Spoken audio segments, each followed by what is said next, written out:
Hello, my name is Robbie. I go by the pronouns he, him, and we are playing the game Lacuna by Jared Sorensen. This is our third session, the second session to be recorded, but Static did something with our second session so that it did not get recorded.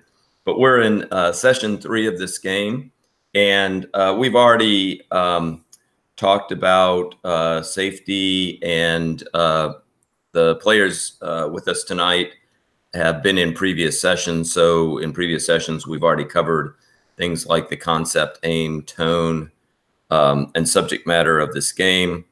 What we're going to do right now is I'm going to have the players introduce themselves, and then when it comes back to me, I will kind of fill us in on where things stand, because with our last session, we stopped kind of mid-action, mid-session, or mid-mission at least, with the mystery agents being in Blue City and they had not been extracted. So I'm just going to go left to right on my computer screen. So Adam, you want to go first? Hi, I am Adam. You can use whatever pronouns. I don't really care. I am playing Paige, who is, I don't know, I guess just sort of like a smarmy, kind of irreverent woman, who for some reason is the current leader of the mission right now, which seems like a horrible play. Yeah, you have been named the lead agent for this particular mission. If it even is a mission anymore, it may be turning into something else. All right, and then Alejandro? I am playing Agent Chandler, and I am a somewhat by-the-book guy until I realized there was no book. So now I'm just having to make shit up as I go. Okay, and in our last session, you were sent into Blue City to track down a hostile personality. You had been raised from green level. Green level allows you to go in Blue City, but at green level, you're not really supposed to be engaging in hostile personalities or taking them out. But with the second session, you had been elevated to the blue level. And with blue level, you go into Blue City and you are able to be sent on missions to track down hostile personalities. You were given a mission to do that type of a thing. There was, strange things that were happening, one of which was that this hostile personality seemed to have doubles, and possibly even more than that, that you were tracking down this one personality that led you to a liberal arts college. You were led to believe that this hostile personality would be posing as a chemistry professor, but then in the midst of things, a security guard had turned up that had the same type of appearance as the hostile personality that you were looking for. There were also kind of posters that you all saw. You saw one poster that had the number 2 with the hostile personality on it. And you also cited a poster that I think had the number 8 on it. And you were starting to I think, put together the possibility, correct me if I'm wrong, but I think you were putting together the possibility that maybe that number had something to do with the number of clones or replicants or whatever it was that would be attached to this hostile personality.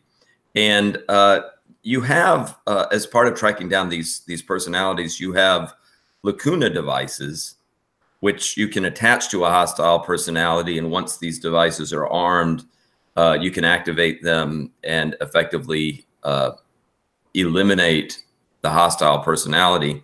How many of those devices do you have at this point? I think we used 2 because we took out the 2 clones in the liberal arts college. So I think we only have 4 left now. Yeah, we should have 4, but Stentor has the other 2. Like we each had 2. Mm-hmm. Yeah, I used both of mine. Okay, so I have 2. Chandler doesn't have any, and Cooper was. Yeah, it was Agent Cooper. Yeah, and so we have 1 agent and then Agent Cooper, but that player cannot be here tonight. So, and that's one thing I need to kind of figure out is like how we explain that. I mean, I think what we're going to have to say is that maybe on the way to the park, or when you get to the park, that Cooper maybe, we don't know if it's permanently or temporarily, has maybe had second thoughts about this mission and whether or not. I think maybe what would make sense is that Agent Cooper, and this seems somewhat in keeping with the character, Agent Cooper has decided that he wants to try to contact Control again on his own. And so you get to the park and Agent Cooper goes off. And I think Agent Cooper will give you at least, I would say, gives you 1 of his Lacuna devices. So that would then give you 3, right, that you would have. Okay. Although, the narrative of this game, like sort of the structure of this game, gives you great outs, right? Because he can just not be there all of a sudden, right? You He can just like turn around to talk to Cooper, and then he's just not there. Possibly. But yeah, he could have been extracted, so. Yeah, it kind of makes sense to me, though, that Cooper might just, you stop at the lake and you do see him, but he just tells you, you guys are screwed up. And for now, I think I need to get back in touch with Control. So I'm going off to find a gas station, right? Sure. Because he has that way of contacting them. So Cooper leaves. He kind of flips you 1 of his Lacuna devices before he leaves. He says, I think I need to keep 1 of these for myself in case I encounter a hostile personality. Good luck, guys. And he leaves. You have this guy named Ryan Crane, who is the pizza delivery person. And Ryan Crane is stoked. He is doing secret agent stuff and helping out some secret agents. And that seems awesome to him. And, he has gotten out of his car and has been looking around, and there are these paddle boats that are in Bug Lake. There's a huge fountain structure in the middle of this lake, and the paddle boats can kind of go all around and behind the fountain. Somebody kind of is in a paddle boat that comes out from behind the fountain and kind of looks and sees you all up there and is waving and starts paddling the boat towards the dock, right, which is where Ryan Crane is kind of awaiting there with the pizza. And the pizza does have on the underside of the top has this this picture of somebody named Stevan Galbraith. So this person is paddling up. Agent Page, what do you do? Yeah, so I think I just sort of like take a look at it, and we can see I'm sort of giving this some somewhat suspicious looking smile, maybe. And I say, "Oh, isn't this fun, Chandler? So much more fun than following that old bastard's orders, isn't it?" I didn't actually hear what you just said. So basically just said, "Isn't this fun?" Yes, fun. Lovely. Well, let's go talk to a new friend, shall we? Yeah, and Crane when Ryan Crane saw the person on the paddle boat waving, Crane kind of walked ahead down to the dock. It has this dock where all the paddle boats can pull up, and he's waiting there. And this other person that's in the paddle boat, they're kind of, it's operated like a bicycle, right? They have you get your legs pumping. So that person has gotten her legs pumping, and she kind of makes her way to the dock, pulls in, and it's a woman. It's the appearance of a woman. She looks athletic. She's fairly short, like 5'4" has shiny black hair. She has these like stylish retro glasses that she's wearing, and she steps up to Ryan Crane, and she seems very excited, and she says, do you have something for me? And Ryan Crane says, yeah, got your pizza, and gives the person this pizza. And person would take the pizza and kind of lifts up the top to look at the pizza, but then also sees that poster that's affixed to the bottom of the top, and her eyes get wide, and she says, it's my first mission. I sort of like walk up behind him, behind our pizza delivery friend, and say, strange looking fellow, isn't he? Yeah. I don't know. I'm kind of new to this. Do people in Blue City usually have a kind of strange look like this? And who are you? Are you an agent? My name's Classified. Certain things happen once you start getting to the high levels, Black and Beyond and whatnot. Okay, Paige, let's stop playing games here. Clearly, controls having issues. Ma'am, I'm Agent Chandler. This is Agent Page. What is your name? I'm Agent Rilke. That's Rilke. Agent Rilke. Okay. And this is your first mission. Yeah, it is. I was sent here. I was supposed to be here with somebody else, but something happened. I got kind of dropped here, and that other person never appeared, and I was kind of led to believe that it was just up to me. Are you the replacements? Is one of you the lead on this mission? Agent Page is the lead. Okay. Yeah. Don't listen to much of what he says. Or wait, she. I'm sorry. Don't listen too much of what she says. Now I'm a bloody idiot. Okay. I wouldn't go so far as to say that, but it's close. Always have to contradict me, Chandler. Anywho, Agent Rilke it was. Yes. I'm afraid you've stepped into something rather awkward. As we all did. Yes, it seems as if there's something wrong with control, wrong with the bureaucracy back at the agency. Things aren't going quite so well.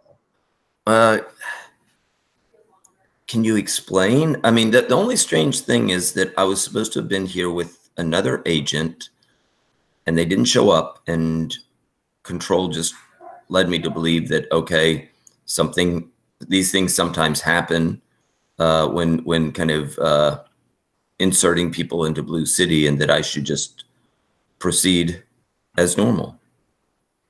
Can I have a second? Mm-hmm.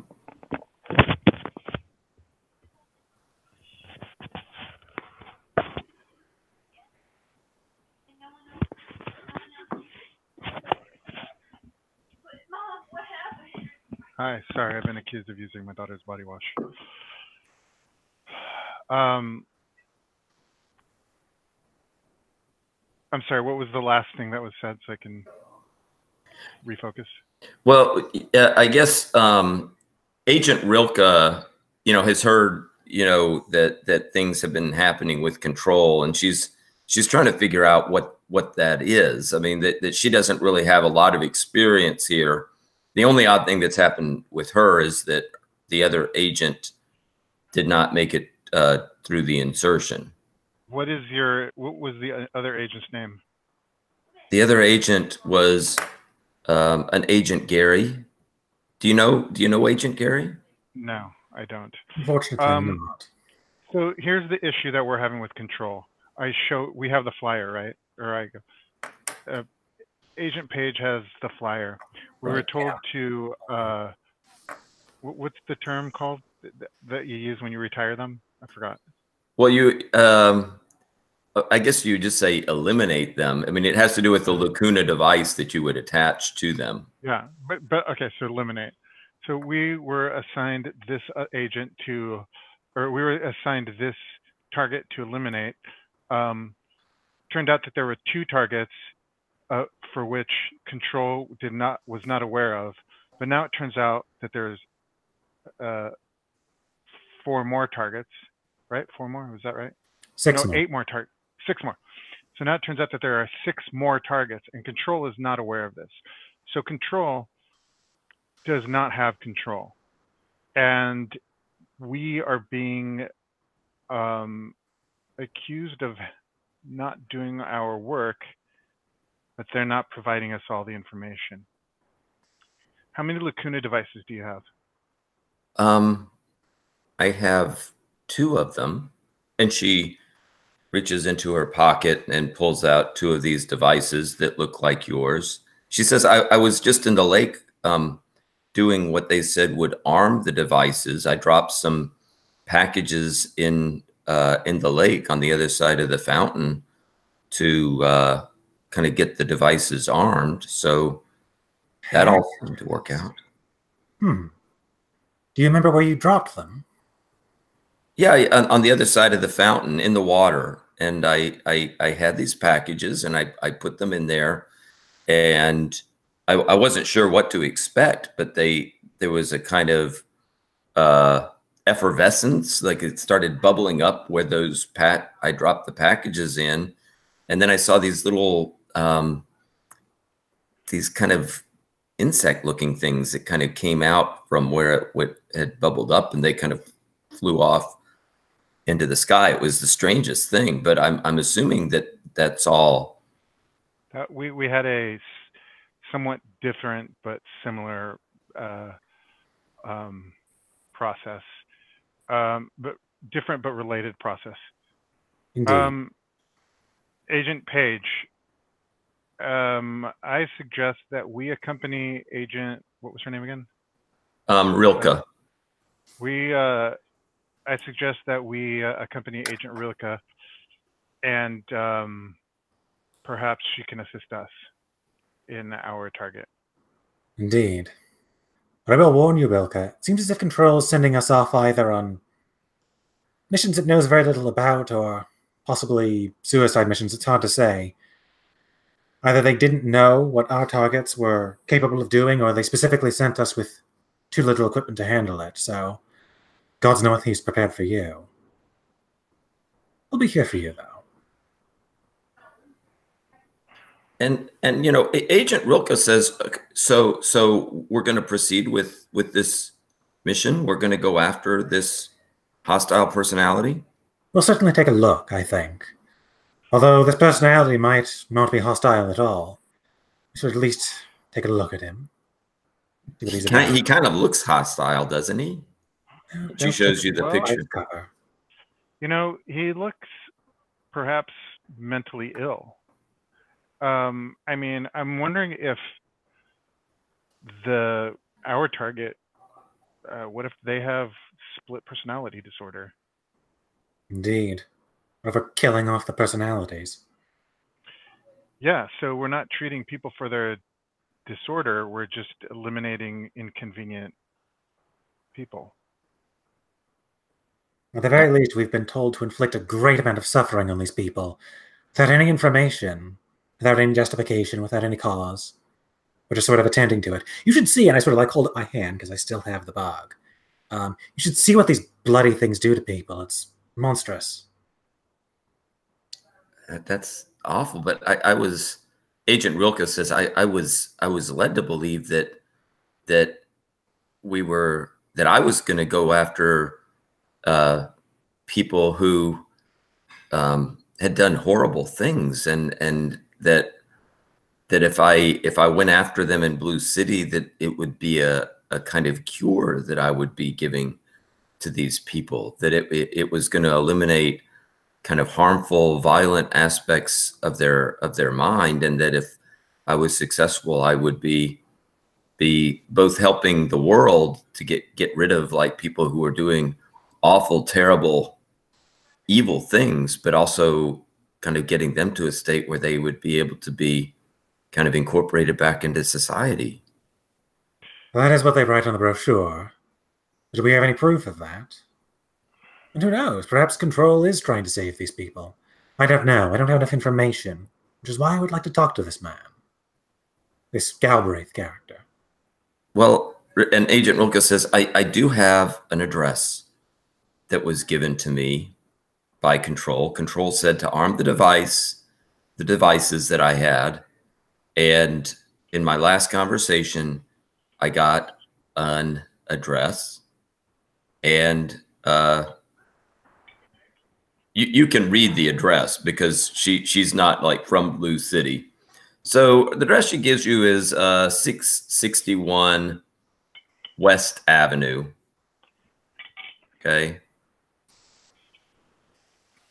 And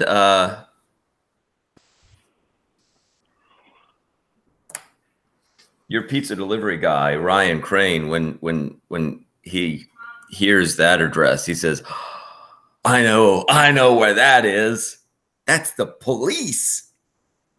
Really? It's the police station. Huh. That's strange.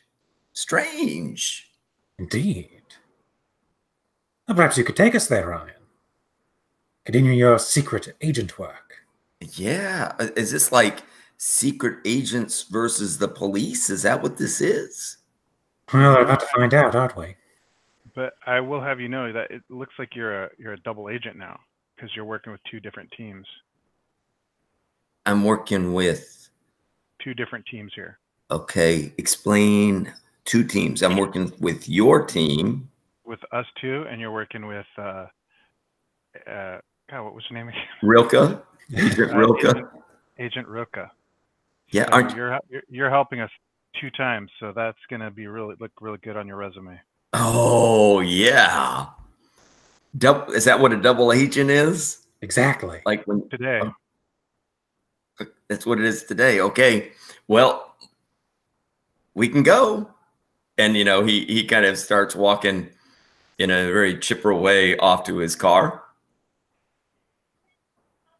Yeah. So I'm gonna sit. I'm sitting in the back seat. I'm sure Rook and I are sitting in the back seat. I want to sit caddy corner from the pizza guy. Yeah, Ryan Crane. Mm-hmm. Ryan Crane. Yeah, and I want to figure out if he's like an apparition of this environment, or if he's human, or like how is he different from us, like visually, and like trying to analyze this. Do you want to roll? You could give that request to me, and I could use my. It would be an instinct roll. And also, and you have investigation as well, right? Yeah. So do you want to tell me to do that, Chandler?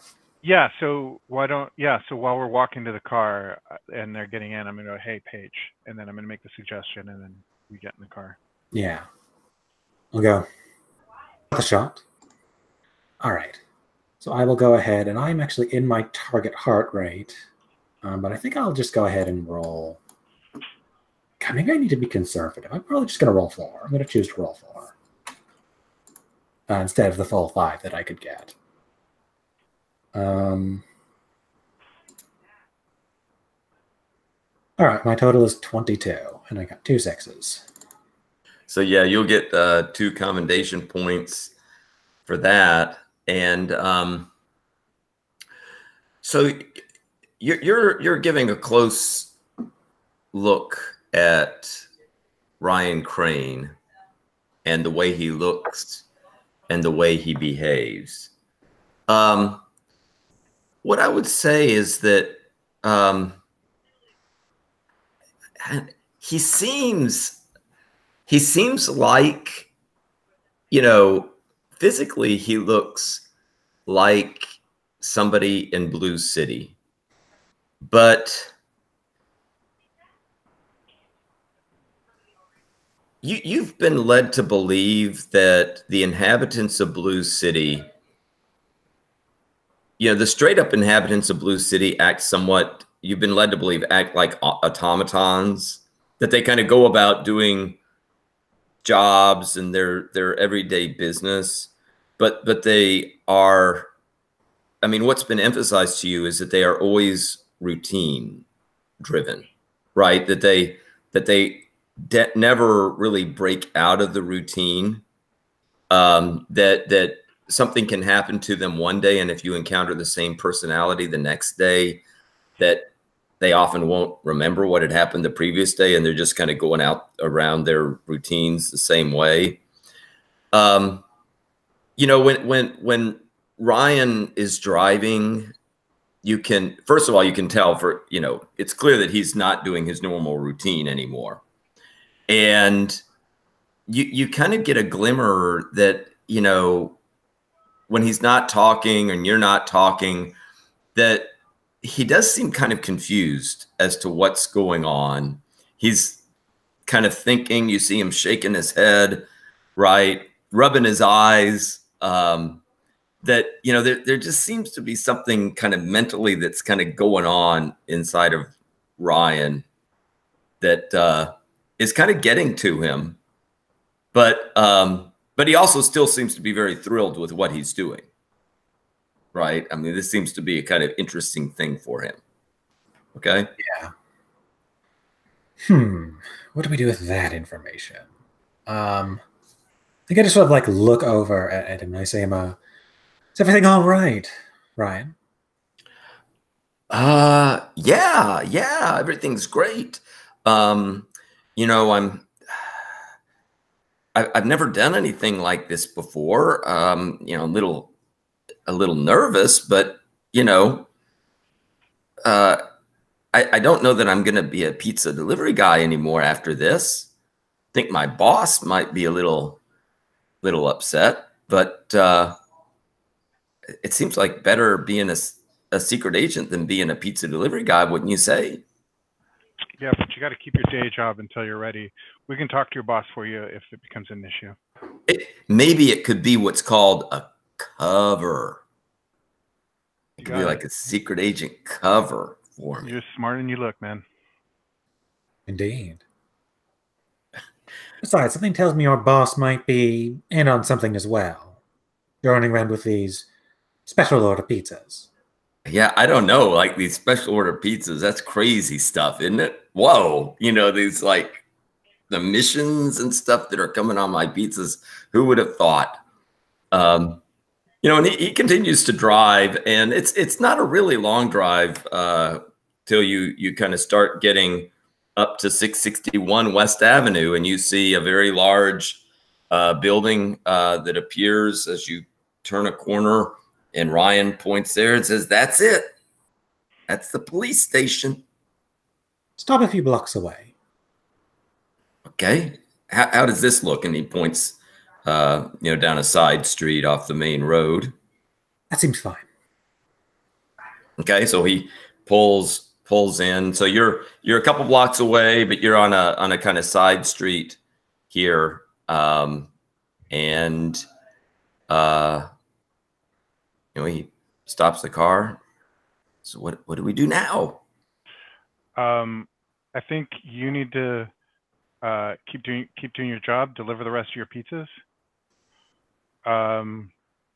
and when you're done, meet us back here. And I hand him because I have $100 bill, right? Yeah, you had money when you were first inserted, and I don't think you've Yeah. spent all of that yet. Right. So I hand him the whole I thing. spent it. Yeah. I hand him the whole thing and I say, if we're not here, then just go about your business as normal and we'll find you. Okay. Okay. And he looks at the 100 and he says, that's a lot. That's a lot. Thank you. And I'll be back here in, let me see, probably take me an hour or so. How does that sound? Sounds good. But Okay. remember, if we're not here, then you just go back to work as normal. Okay. Go But back right to here, regular- right here. Yeah. Okay. I'll be here in about an hour and hopefully I'll see you here. Hopefully. Okay. Good luck, secret agents. Is that the sign? Okay, sign. It's one of many. Okay. Okay. And so, you know, y'all get out of the car. Agent Rilke gets out of the car and he drives off. The two of you are going to notice as he drives off that, you know, you're on the side street. You are going to notice another woman standing. It's on the opposite side of this side street. And she's looking at you, and it's a woman. She is wearing black jeans and she has a black t-shirt on. She, I guess what would happen is you would notice that, like, after he parked and you were having this conversation, there was another car that parked, you know, pulled up on the other side of the street and parked on that side. And this woman, stepped out of this car, and she's kind of now on the sidewalk over there, looking at you. I hand my gun to Agent Page, like, so that she can see what, like, I make eye contact with her, and I hand my gun to Agent Page. Mm-hmm. And then I walk over to her, and I ask, and I go, wait here for a sec, and then I walk over to her. And you know, as you start to walk over, Agent Rilke says, "What's wrong?" We've seen individuals like this before. Don't know if they're hostile to us or hostile to the agency, but Chandler's doing some research. Okay, so she says, "Okay, I guess should we just wait here and see what happens?" What sort of training do you have, Rilke? Any combat expertise? Any what kind of expertise? Any combat expertise? You mean like with guns and stuff like that? Or knives, or your fists, or rockets? I wouldn't say that I have much combat. I think that they wanted me because of what I got up here. Ah, of course. So Agent Chandler, you walk across the street, and if she looks like she's gonna bolt or anything, I raise up my hands and I pat my pockets. I turn around, I pat the back, like, and I put my hands up, and then I move across slower. If she looks like she's gonna bolt. no, If she, not, she. I mean, when you come over to her, she seems pretty relaxed. She doesn't look like she's going to be moving either to take any aggressive action or to run away. And you walk up to her and she says, she knows your name. She says, "It's Agent Chandler, isn't it? It looks like you're in something of a pickle." yes. And how do you know my name? And how do you know my pickles? Well, I guess it's much wider than just your pickles.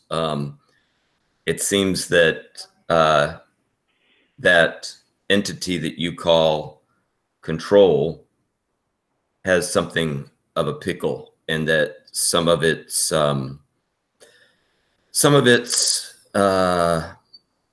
manner of operation in Blue City have gone horribly, horribly astray. Yes, we have run into that issue. So we are questioning our, I point to Agent Page. You know, my partner and I are questioning the instructions we've been given. Yeah. Yeah, and she says, I know Agent Page. Who is that with Agent Page? We just met her today. She was given an assignment, and we're accompanying her with that assignment. I don't know her. I don't know much about her. I don't know that I have time to fully explain everything that is happening, but I guess the short version is that Control and the Nasrudian Institute that Control operates under have attempted to initiate a program initially, under good, some people had really good intentions to cure the criminally insane, but their methods were crude and blunt. They were basically lobotomizing people with their methods. They altered their methods to try to separate aspects of people's personality. And this ended up creating, in Blue City, it appears as replicants. They're like people's personalities that they were trying to kind of divide so that they could more surgically attack certain parts of the personality. But it's become a big, big mess. And what has happened is that not only are they producing clones or replicants of people who are criminally disturbed, but they've used experimental subjects to try to get a better handle on this.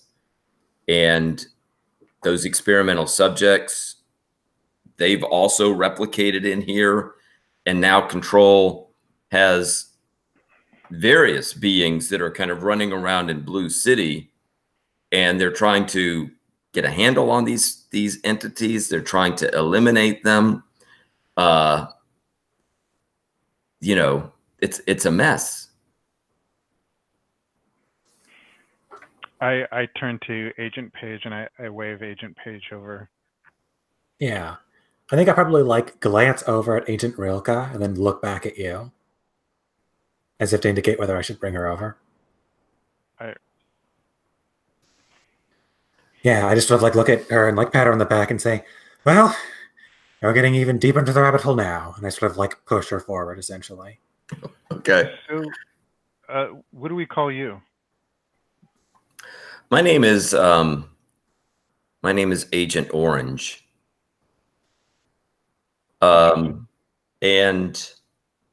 I think you've run into other members of the group that I work with. I work with a group that is we call ourselves the MIA, the Mystery Insurgency Alliance. And we are made up of former mystery agents who've kind of figured out how screwed up Control has become and how messy this whole situation has become. And we're trying to do what we can to put an end to it. We have all taken different names. You will find that all of our names are color names. So that's why I am Agent Orange. Okay. I quickly fill in Agent Page with whatever she missed when she was across the street. Yeah. And And Agent Rilke, when she hears this, is just like, she's trying to like follow this along and is like, what in the world is going on? So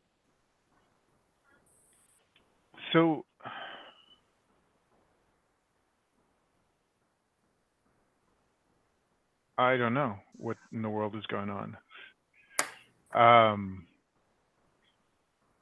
The last time I saw a black-clad individual, they were rather aggressive, and I did not feel like they were going to be friendly with me. Did you say this to Agent Orange? Yeah. Well, she says, there's perhaps a reason for that. I mean, I was not part of that group, but I know that previous contact had been made with you, and it was supposed to be largely a reconnaissance type of situation. We also noticed that you were planting bugs at financial institutions, and that was creating some concern for us as to what exactly you were up to with some of those banks. Was it interfering with your operations? The banks that you were going after have been a source of I guess you would say a financial conduit for us. So I can't say much more than that, except, yeah, there was some interference that you were creating, some static that you were building for our organization. Of course, of course. I have a question. So, you say that you're no longer part of the agency anymore, and yet you're still attached to Blue City. So I'm very curious to know what happened to your physical body. Well, this is something that we are going to have to figure out right now. We used to be part of the Nasrudian Institute. We used to be people who were doing missions for control, but we were within that agency that you were, that sent you here. We've been able to kind of break from them, and I'm here in Blue City, but I have my body on a slab, but it's not at the Nasrudian Institute. We have our own MIA operation back in the real world. And so we have people on the slabs that we're sending into the city. Now, there is a problem with you right now. Where is your body right now? Oh, exactly where it's supposed to be, of course. Yeah, so that's a problem for you. And what are we going to do about that problem? You have your body on a slab in the Nasrudian Institute. And from what we're able to pick up, you're a little bit AWOL right now. Something like that. Do you think Control knows just how AWOL we are? Is he able to see what we're seeing now that we're talking to you? Control, I mean, has agents, and Control has ways of contacting agents. And we know that one of the primary ways of doing that is at gas stations. I mean, that's, very apparent to us. I would say, I think it's very clear from the way that Control has handled all of this, that Control is not in control fully, and Control is not aware of just how messed up the situation is in Blue City. So I don't know. I mean, I think it's like, I don't think Control has complete knowledge of what's happening with us right now. All right. I guess we have to get our meat bodies out of that place then? How did you get yours out? Well, I was contacted during a mission in Blue City, and I kept my cool. I kept my cool, and I got extracted. And then when I was in the real world, I was able to meet up with the MIA group and abandon ship, as they say. Huh. So let's say that you hadn't kept your cool. Okay. And so I sort of sit there and I think for a moment. I go, you know how Control is able to send things into the world? Mm-hmm. From the agency to Blue City, Mm-hmm.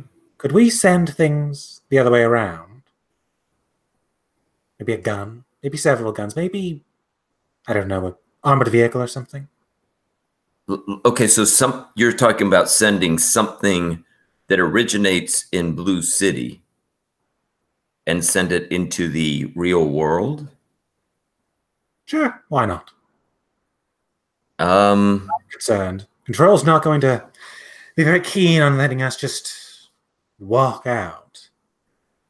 We might need certain equipment in order to get away properly. um, well, I don't understand. I mean, the physics of all of this is a little baffling, right? You are correct that control. I mean, I was on missions and we were asking for control to provide various pieces of equipment for us, and it worked that direction. So, Where is Control's body or mind? well, control is in the Nasrudian Institute in a control room there. Control is not in Blue City. Not until they sleep. Well, if you had a way of, yeah, I mean, control has to sleep at some point. You're correct. Normally, when we sleep, we don't go to Blue City, right? Normally, it requires some special means to insert a kind of mind that is asleep into Blue City. How do these criminal minds get inserted? Are they put on slabs and then they brought to Blue Yes. City? Yes. Hmm. That's usually the way it works.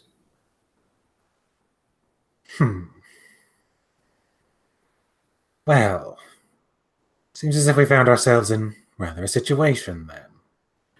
At this point, you know, Agent Rilke has been kind of listening to this, and you hear a chirping coming from her, and it's her device where she gets kind of buzzed by control, and she kind of takes the device out of her pocket and she says, "What do I do?"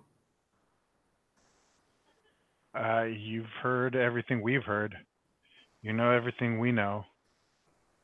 The choice is yours. I try to grab the phone. The little chirping device. Yeah. I don't do it like violently. I just sort of like reach out kind of casually and just sort of like take the phone if she'll let me. Yeah, I think, you know, the way she's kind of baffled right now. I mean, she's hearing all this stuff. This is her first mission, and it's like, what in the world is going on? And you know, she's been looking at this. She doesn't know what to do with this buzz she's getting from control. So you would be able to grab it out of her hand. Yeah. I just sort of like take it and just sort of like, I guess we don't get any information from it. It's yeah, it allows you to communicate with I mean, it's kind of a walkie-talkie Yeah. that allows you to communicate with each other. Yeah. And then it also has the chirp that's kind of the buzzer from control. It doesn't give us anything more than just that control wants to talk to us. Mm-hmm. Yeah, so I just sort of like take a look at it and I say, sort of like look over at Chandler and say, well, she knows rather a lot now, doesn't she? So we should just. Go ahead. I'm sorry. I sort of like look back at Rilke and I say, what do you think of all of this so far? Do you want me to be honest with you? I would prefer that, yes. That's all we have right now. I think this is pretty messed up. And to be quite honest, I'm having a hard time making heads or tails out of all this. Then you're in good company.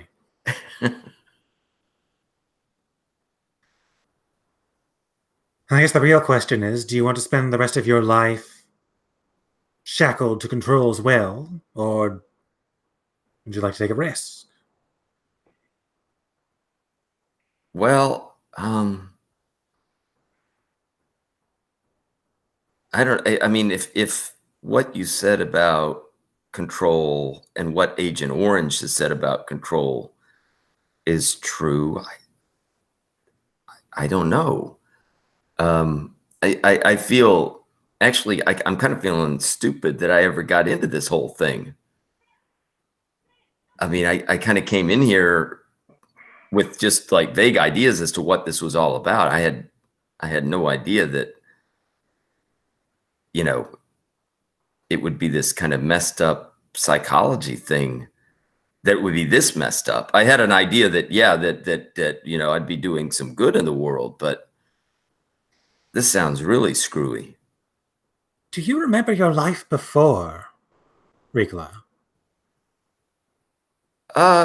Yeah, I can remember. Remember why? Can you remember your life? Unfortunately, no. It's all just a blank slate. How about you, Chandler? Never did ask you that. Never got a chance.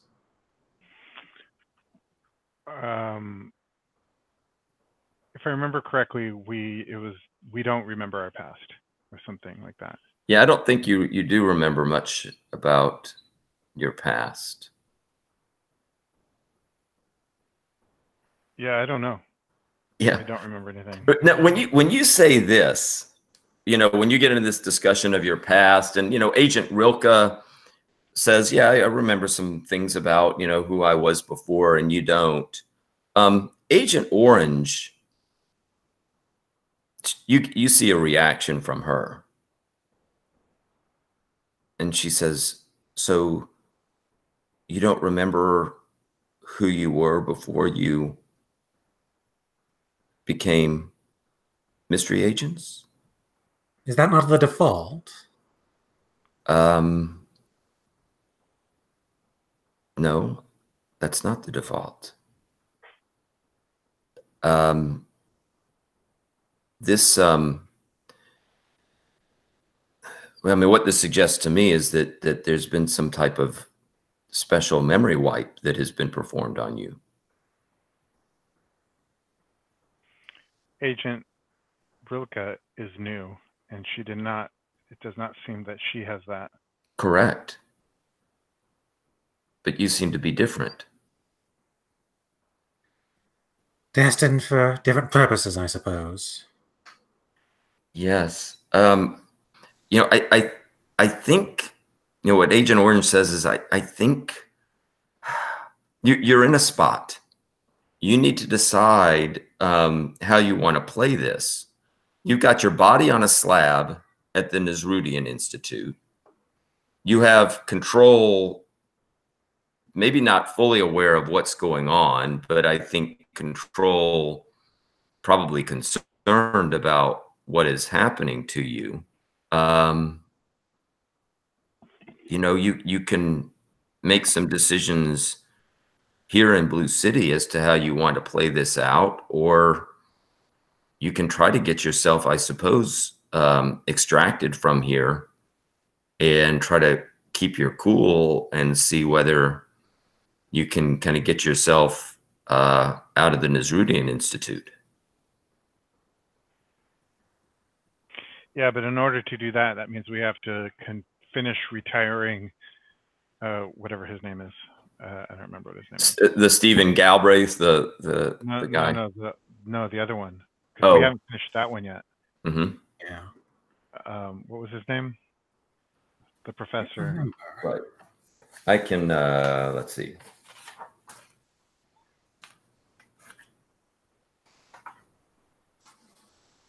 Yeah. He had this foreign name. It was like Anitzberger, I think, was one of his. Oh yeah. Yeah, something along those lines. Mhm. We have to finish retiring that person. And I don't know that I'm capable of doing that. No. Not given what we've learned.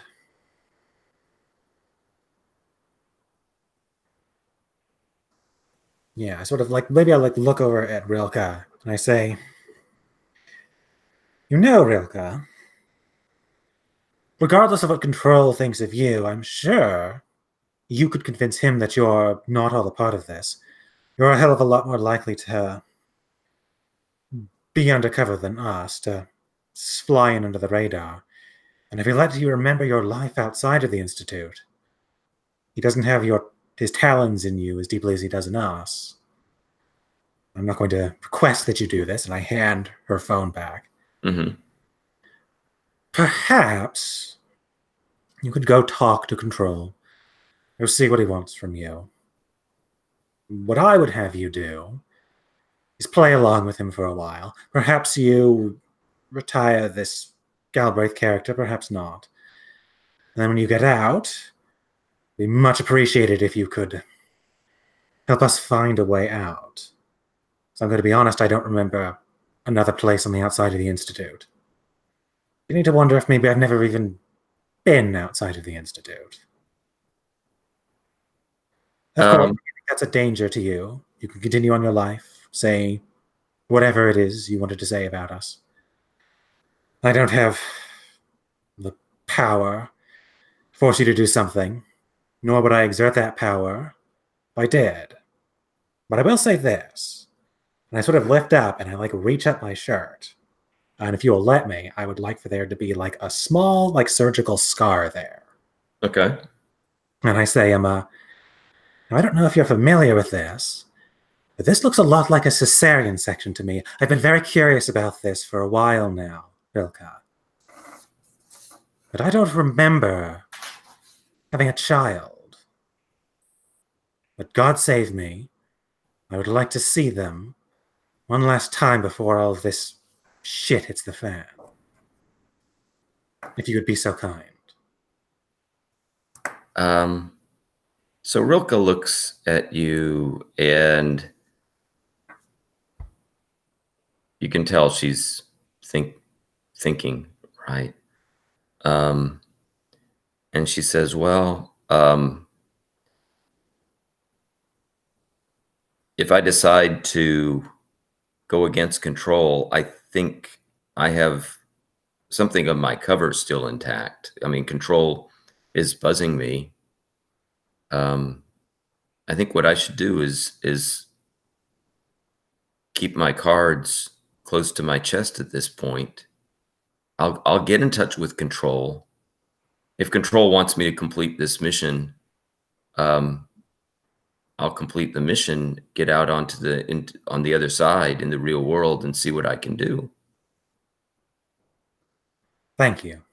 And I forgot, which one of us had her Lacuna device? Had what? Her Lacuna device. Because she gave us. Yeah, I don't remember which one. I have it. Yeah. And I sort of like look over at Chandler and say, could you return hers? A device?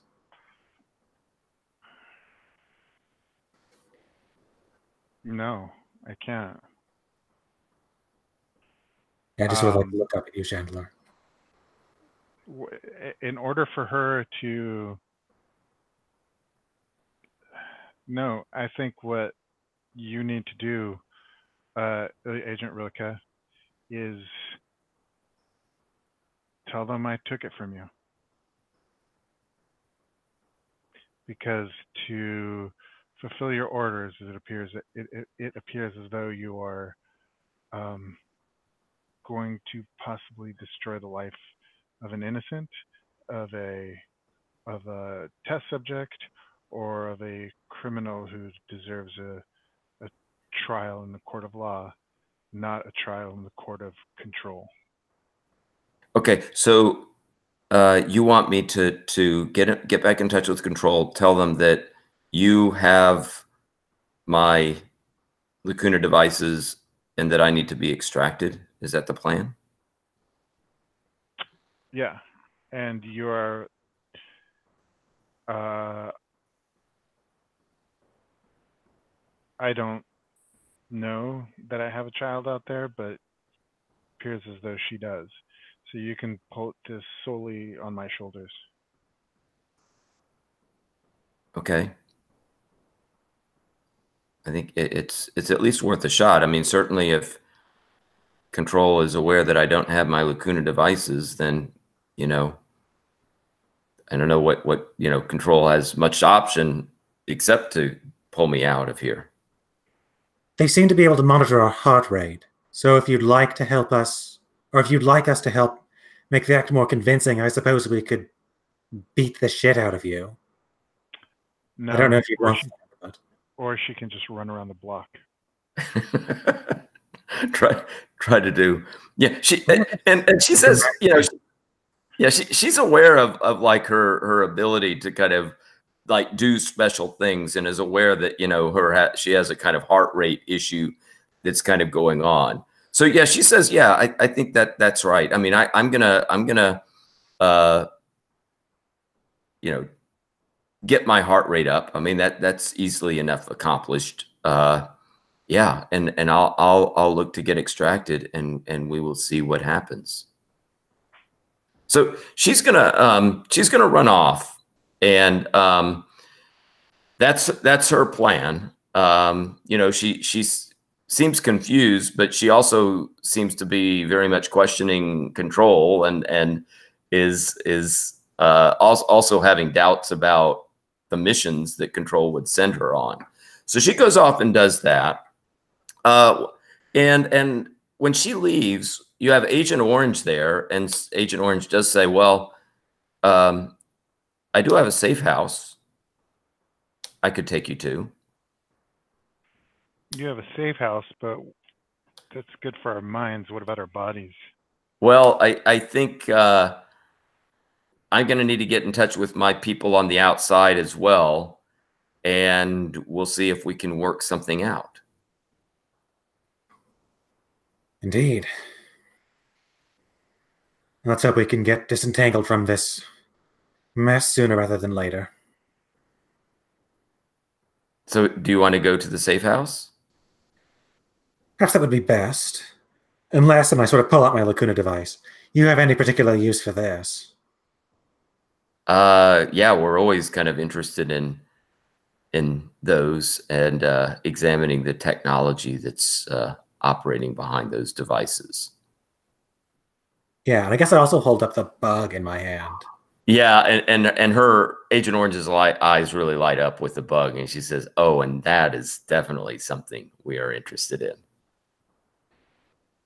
That one has to be traded for, though. Okay, traded with what do you want in exchange? Do you have any Japanese whiskey? We can get you some Japanese whiskey. That is not a problem. Okay, so we're gonna. I think this would be a good time to take a little break.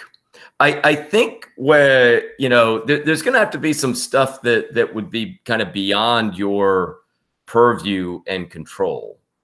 But, you know, I think when we come back from the break, we are going to fast forward a little bit and assume that between what Rilke did and what Agent Orange was able to communicate with MIA, with this organization, you are effectively going to get extracted, and your bodies will have been kidnapped by the MIA. Okay, so when you come to, you're going to be in the real world, but you are going to be in the MIA facility, okay, that they would have been able, they have people that have infiltrated the Nasrudian Institute. They have infiltrators both in Blue City, but also in the real world in the Nasrudian Institute.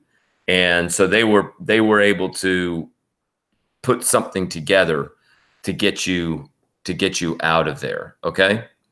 And we'll kind of set up where you want to take things from there then. Okay. Outside of Blue City. Yeah, you will be when you will you know, well, what we can do is I can fast forward it to a point where you are in the safe house in Blue City, but you're getting communication that it is okay for you to be extracted and you will not be in the clutches of the Nasrudian Institute when you are extracted. Sure. Okay. Yeah. Okay. So I'll see you in about 5 minutes. Okay.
Man, like the last 20 pages of this book are fucking real weird.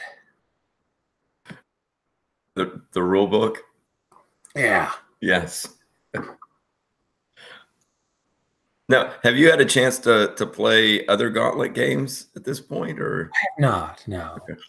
I think I'll probably choose another game at some point after this one wraps up. Okay.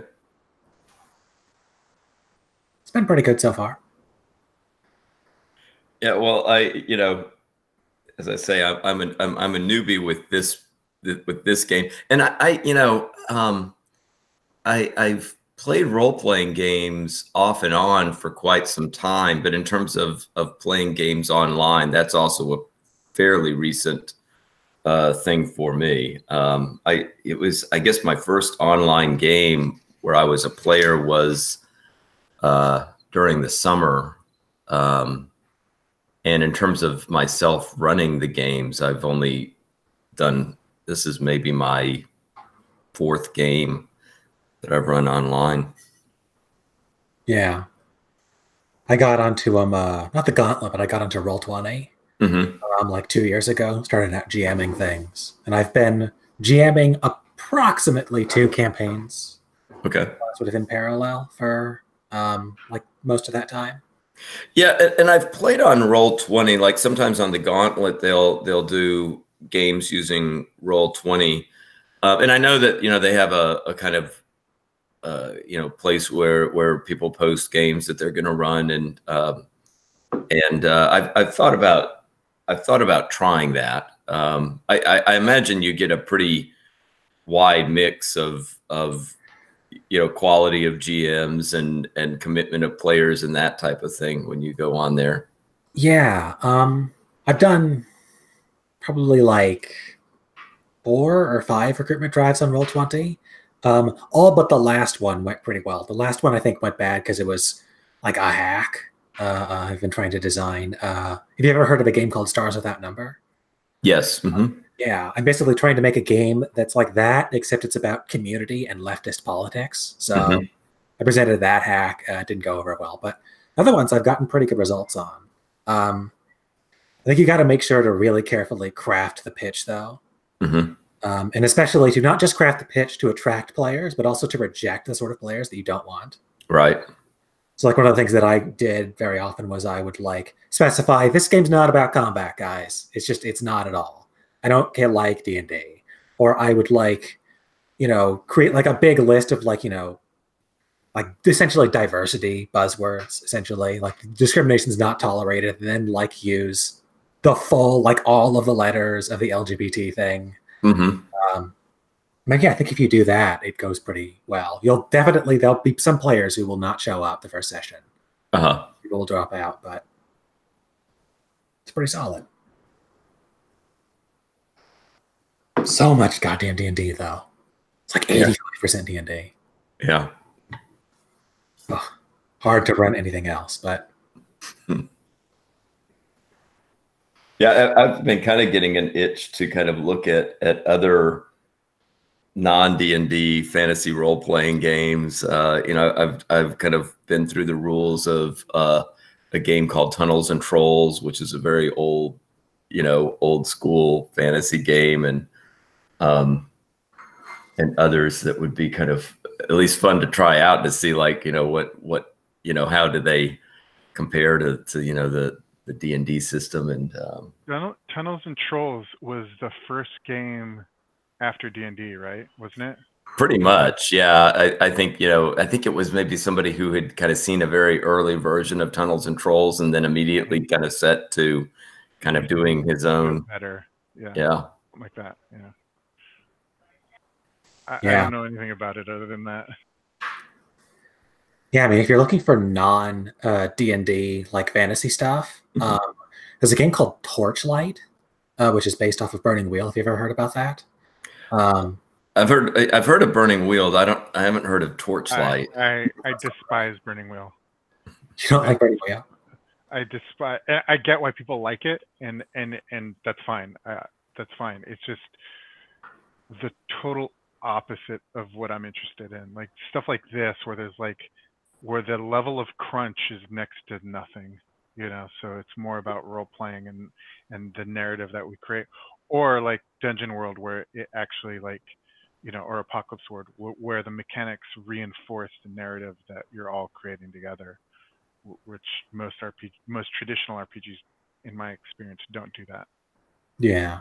Burning Wheel is definitely very heavy on the crunch, and I've never played or run it, so I could just be full of crap. But apparently, the structure of like Artha and beliefs and the way you advance skills is supposed to, at least, tie much more strongly into the narrative than Dungeons and Dragons' combat focus. But imagine you'd have to really work it in order to get it to do that. There's also a game recently that came out called Zweihander, which is based off of like the old. It's basically kind of like based off of Warhammer Fantasy, essentially, which looks kind of interesting. One of the interesting things about that game is it's got like 100 professions, which are like their classes, and you basically roll your character randomly. So you just are sort of like handed like a piece of fate, right? Just like, try and make this work. Your character is a pickpocket with no stats that are good for pickpocketing. Have at it. And there's also Dungeon Crawl Classics, which is basically a game about like having weird stuff happen to you because you're in a dungeon. Yeah, it's a game where basically like every single spell has its own like critical hit table. So every single time you cast a spell, there's a chance that like one of your arms could just turn into a bunch of lobsters or something. Yeah, I've heard a little bit about. I've never played Dungeon Crawl Classics, but I've also heard that it's a game that really taxes the player's ingenuity because it throws things at you that can be like totally out of your ability to really effectively deal with like some of the monsters that you encounter early on, so that you're kind of always, from what I've heard, you know, always needing to be, you know, very kind of crafty and very careful in terms of, you know, how you're going to address monsters or challenges that are put in front of you. Yeah. I played a game of like a one session, like a one shot of Mutant Crawl Classics, which is like a different version of the same system, with a bunch of players who did not know how to do it. It was pretty stupid. I think because we were doing the whole like funnel thing where you start out with a bunch of really crappy characters. Right. We had like 16 characters to start with, and then like 8 of them died to just an alligator. And it was just a crazy mess. Fun, good fun, but a situation where you don't want to get too attached to your characters. Yeah, especially when they have 1 health. Okay, we're gonna with Lacuna now. We're gonna put you into the safe house. So Agent Orange, you know, drives you off to kind of like an area of Blue City that looks like it's more kind of in a kind of suburb area, quiet neighborhood, and there's kind of nicely manicured lawns and very low profile, right? Not the kind of place where you would imagine that there would be some type of secret agent stuff going down. And they have a house there that they put you into, and you are going to get communication that that the MIA agents in the world have successfully extracted, well, have successfully set things up so that it would be safe to extract you. And when you get extracted, you would not be in the Nasrudian Institute anymore. You know, and it seems, you know, I think it is fair to say that time in Blue City and time in the real world do not always match up chronologically, right? That funky things can happen with respect to time. So, you know, and it can work both ways. Like there can be like vast stretches of time that seem like they elapse in Blue City where hardly any time seems to elapse in the real world, and vice versa. So, you know, you don't get the details of all of this, all that you hear is that it was difficult, but that Agent Rilke was instrumental in helping to kind of set this up, and that their infiltrators in the Nasrudian Institute have successfully moved your bodies, have kind of kidnapped your bodies, and that you are now set for extraction under safe circumstances where you won't be in the clutches of the Nasrudian Institute anymore. Yeah. So I guess I should look over it. I would like to know what Agent Orange's and what the MIA's objectives are in the Blue City currently.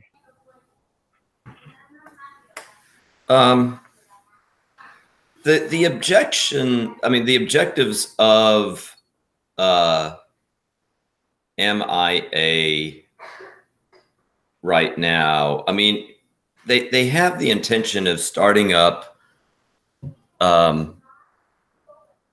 well, certainly trying to rein in some of the damage that Control and the Nasrudian Institute are causing, that they have been messing people up, and they've also have kind of experimental subjects that they've been using that are psychologically getting messed up. And so they have the sense that they would like to do that. And, you know, also to kind of create some type of insurgency within Blue City that would kind of rebel against the types of things that Control is trying to accomplish there. I mean, I like rebelling. Yeah, so I guess, are we still like talking to Agent Orange, or? Yeah, you can be talking to Agent Orange, and I was just kind of looking through the rule book to kind of double check on things.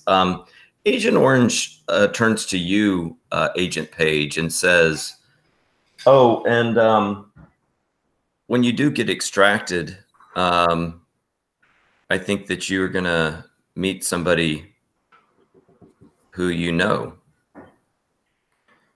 Really?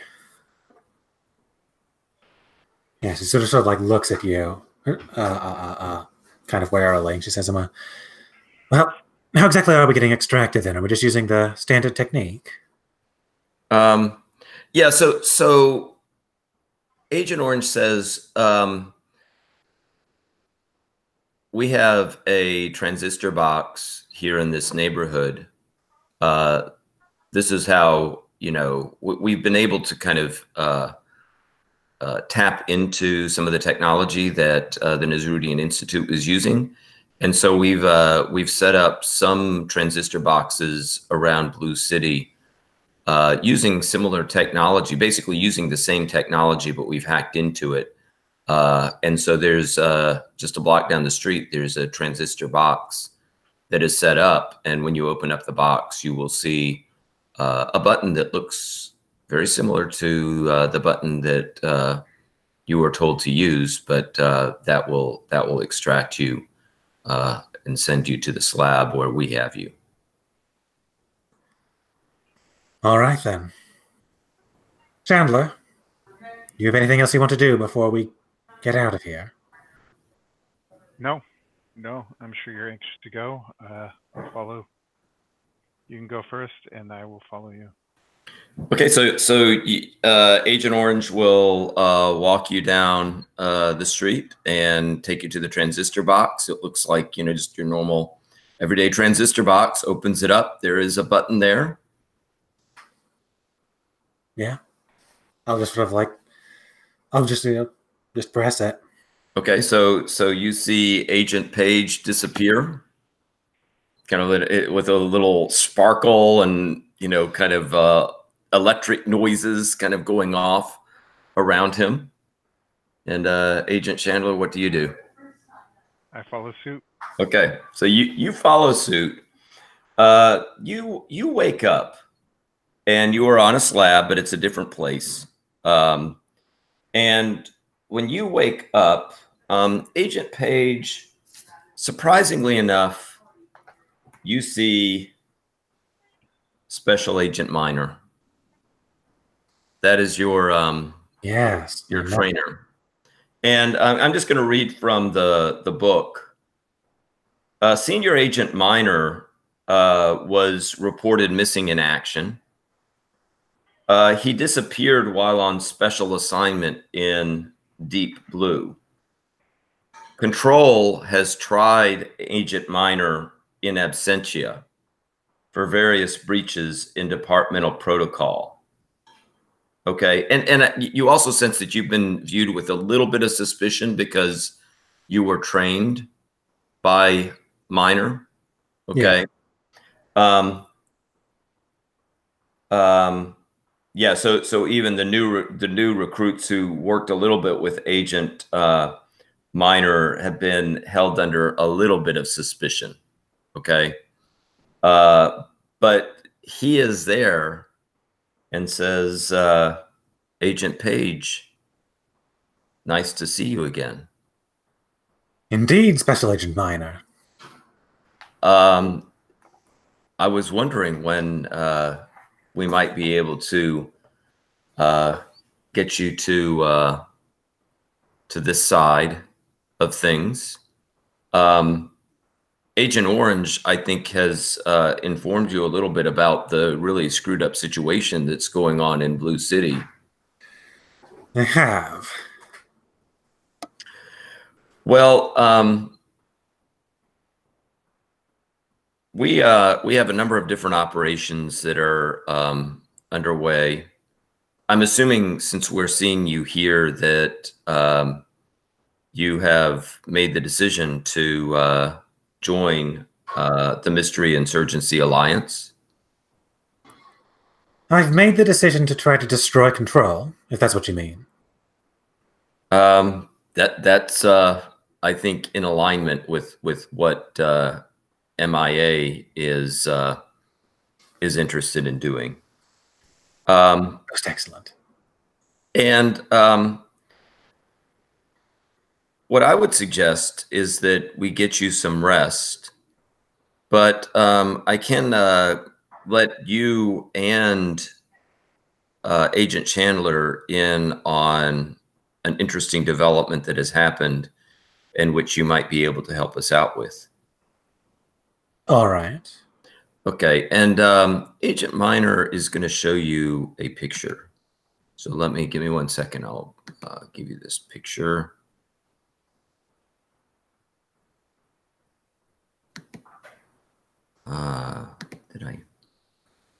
Give me 1 second.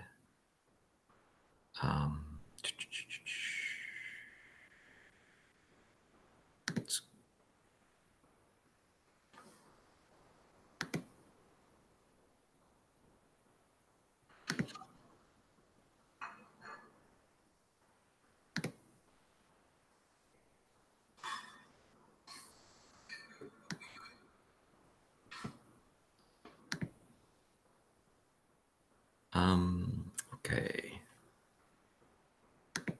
Hopefully I have this correct here. So I'll put this through the chat.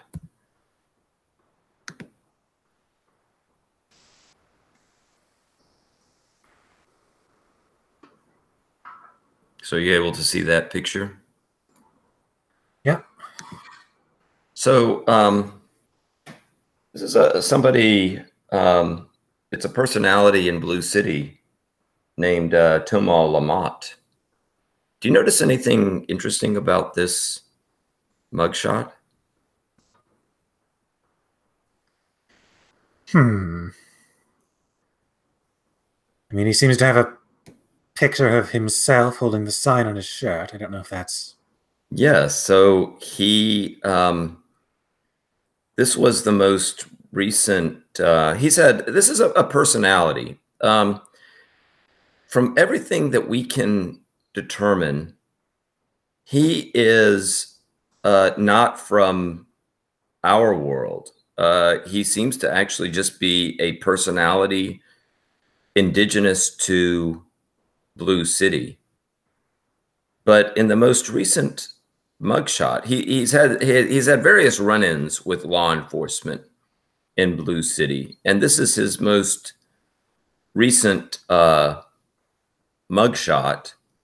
And strangely enough, on his shirt, he has a picture of himself with a previous mugshot that was taken of him.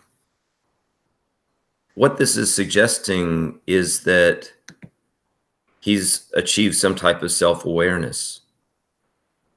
A personality from Blue City who is becoming more self-conscious and aware of himself.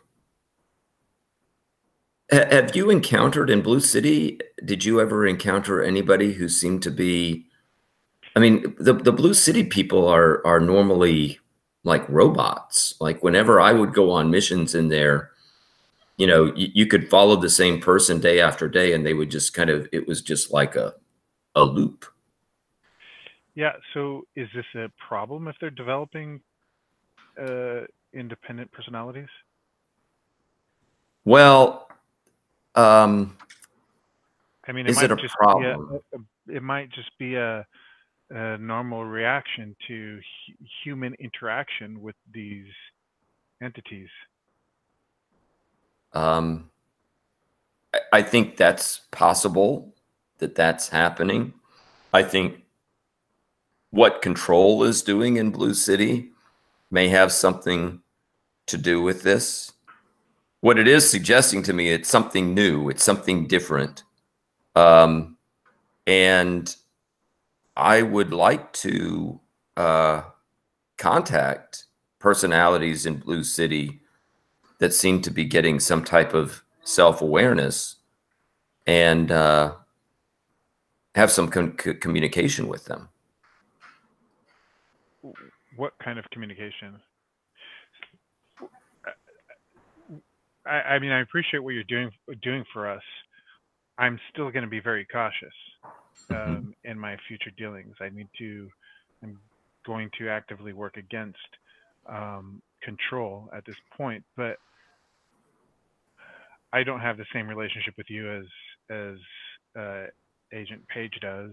I'm going to be cautious. I think we would both prefer not to be kept in the dark so much. Although I do find this man fascinating. Yeah, him as well. Yeah, I do too. He's currently being housed in a I guess we would say it's a somewhat high security mental hospital in Blue City. And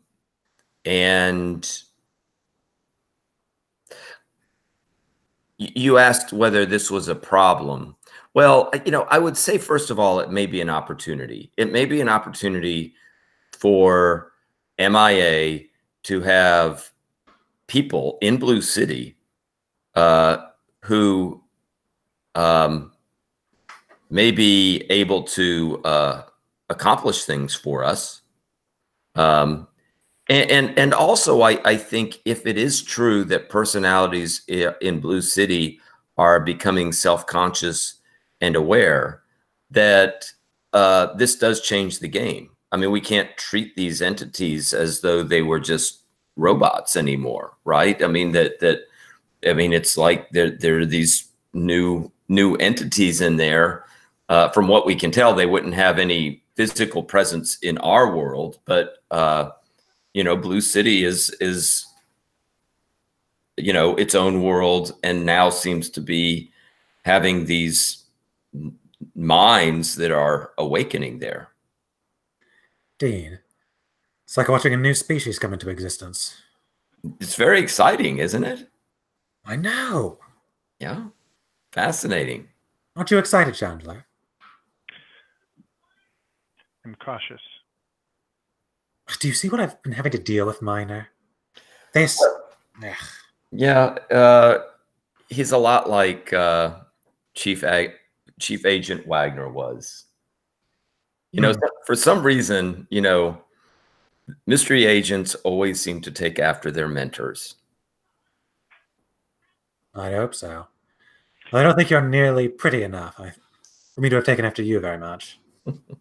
If you were Agent Page's mentor, why were our memories wiped? I think that's something else that we may be able to find out in Blue City. Mystery agents have been recruited from various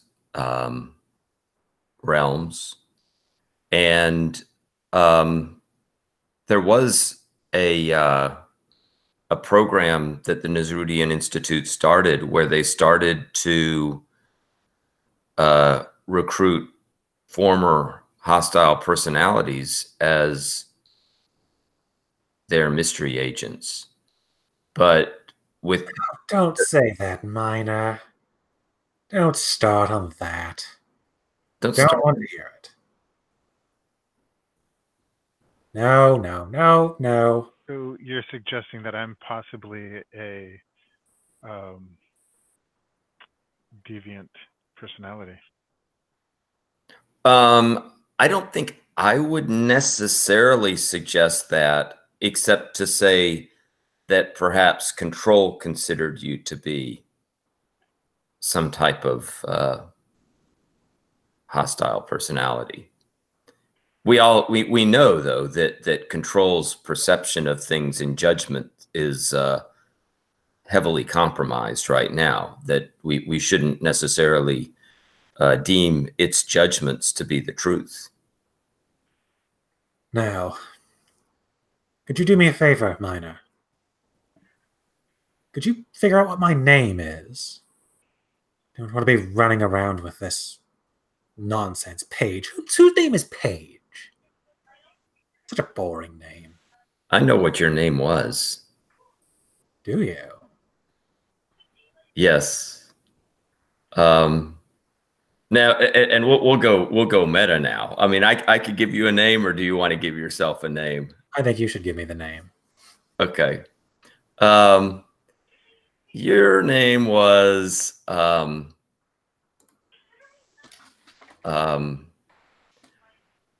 Margaret, but you went by Meg as your first name, and your last name was Handler. So Margaret Handler or Meg Handler. I'll stick with Page. Okay.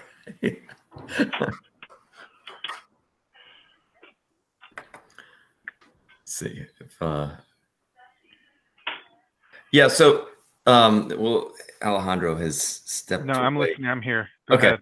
Okay. So you know, what Agent Minor is going to suggest is a reinsertion into Blue City, and if you are willing, you know, he's interested in establishing contact with personalities in Blue City who seem to be experiencing some type of awakening. We're not really, you know, it's not really quite sure exactly what the mechanism is. It is fair to say that this is something new, and it does not seem to have been something that happened prior to Control getting involved in its various kind of operations that it was running in Blue City.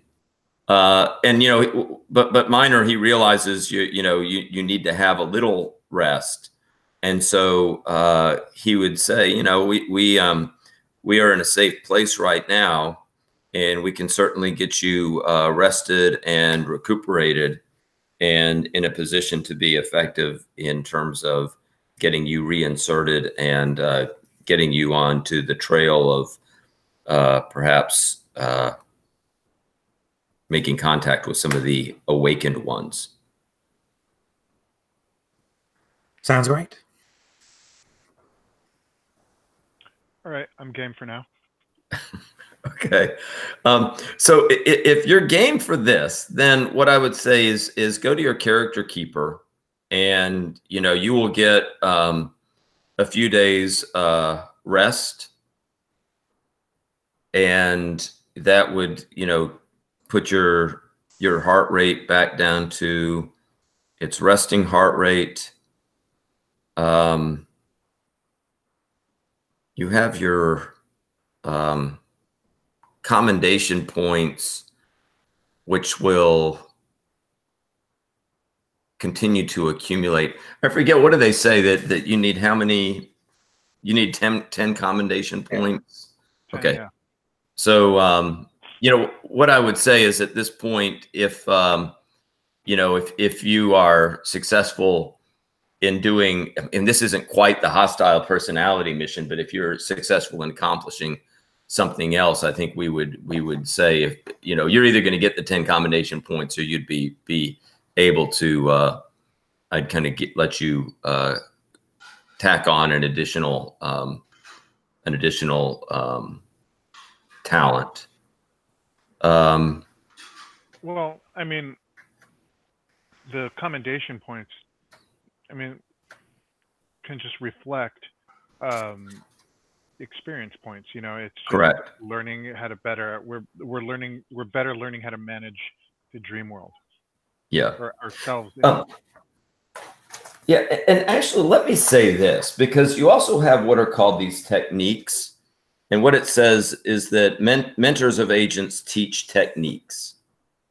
These are special abilities that allow the agent to affect the environment of Blue City in some way. You have Special Agent Minor there.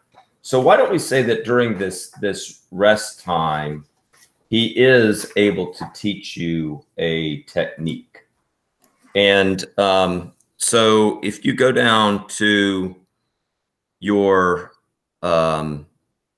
technique trees, if you want to go on, and we will say that Minor, with both of you, is going to be able to kind of prepare you for this mission and teach you an additional technique. And if you want me to provide information about any of those techniques, you can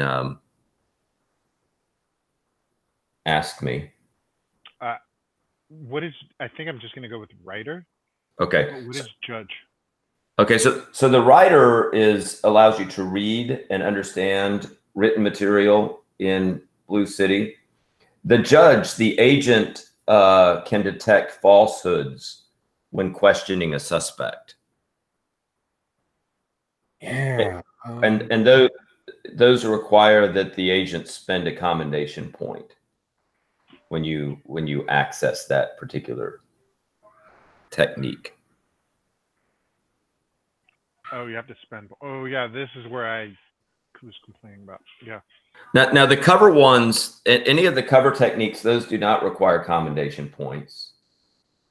But the skills do, the assets do, and then the standard techniques, some of them do and some of them don't. Yeah, I think I'll go ahead and go with judge. Okay. That seems useful. I would like to know what is true and false. Okay.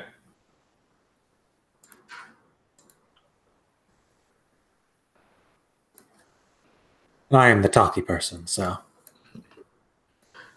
Okay, and Alejandro, do you have one that? So in order for me to read, I have to spend commendation points? That's what the rule says. Although that does seem a little, it seems a little, because it's like, okay, wait, it's not like, yeah, that one, I would, that one seems like we could say, yeah, that he, Agent Minor would kind of give you some some information that would allow you, kind of give you a little bit of understanding of the alphabet and the kind of grammar that are being used. So yeah, that one, I don't know that it would make sense every single time you use it. You'd have to spend the commendation point. Or you just have to use it sparingly, right? Yeah. Read the important documents. Yeah. Or I guess we could say you would have a basic understanding of the language, but if there was something really technical or something like that, that maybe the commendation point would have to be spent. But like normal signs and things like that, you would be able to make some basic understanding of. I think that's cool, and we like just reading a map and stuff like that. Right. Yeah, if you're driving around the town looking at basic road signs and things like that, that would. Also, driver. What is driver? And then the driver, the agent has access to a sleek, black 4-door sedan. Treat as +1 force piece of equipment. I guess if you're gonna, I don't know, ram into something or something like that, it would give you that. But you would have you'd have this nice black 4-door sedan that you could drive. That does require you to spend the commendation point to get that access. It's like a special access thing though that you get, where if you need the car, you can get the car by spending a commendation point to get the access. Yeah, no, that's fine. I don't want that. I think I'm going to take writer. Okay. Just so I can function better in this world. Okay.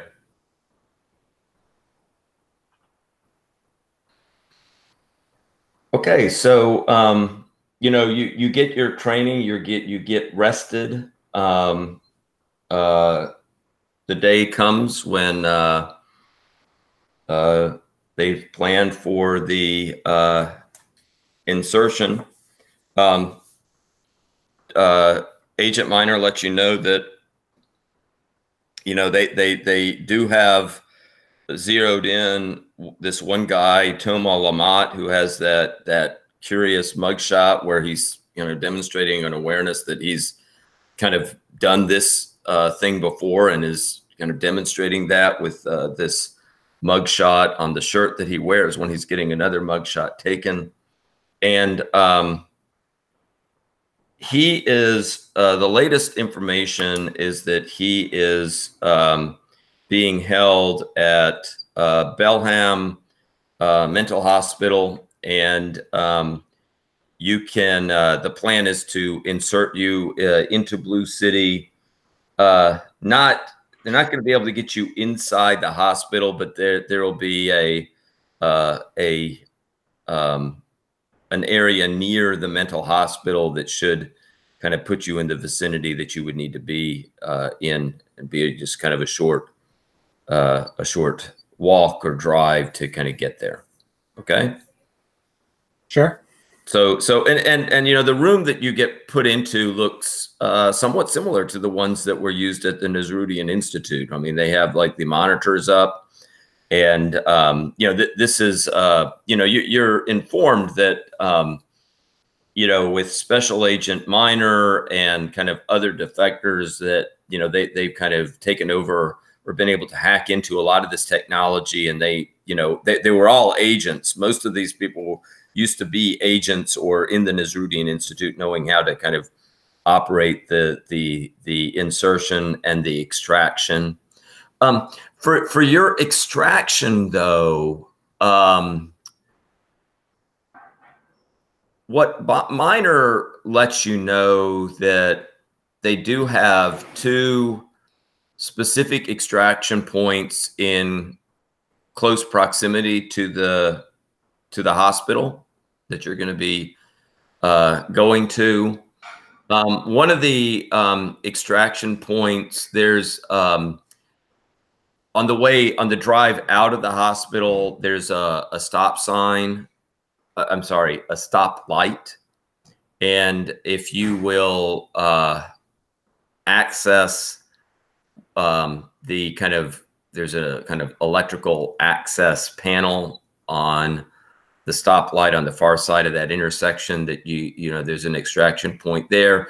And then behind the hospital, there are some woods, but a short way into the woods, there's a very large, what seems to be kind of looks like an oak tree that's growing there. And they have a kind of rock by the root of this large oak tree. And underneath the rock, they have a device that's under there that would be used for extraction. Okay. And, you know, Miner says, before we send you there, is there anything else you need or want to know? Who is in control of this hospital? This hospital is, the medical director is a Dr. Henry Lagast. He seems to be, from what MIA can tell, is just a personality of Blue City. But there is suspicion that the hospital has some agents from the Nasrudian Institute, has some mystery agents that are there. Okay, so you need to be on your alert, because even though it seems to be run by personalities, that you are likely to be encountering agents from the other side. Well, that makes sense. Sure, Chandler will be able to handle them, won't you? I will do my best. How will we be able to recognize them, or how will they recognize us?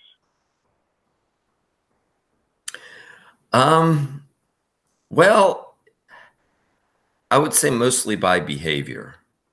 The typical personality of Blue City, you've run into typical personalities in Blue City, and they always seem to behave in very predictable,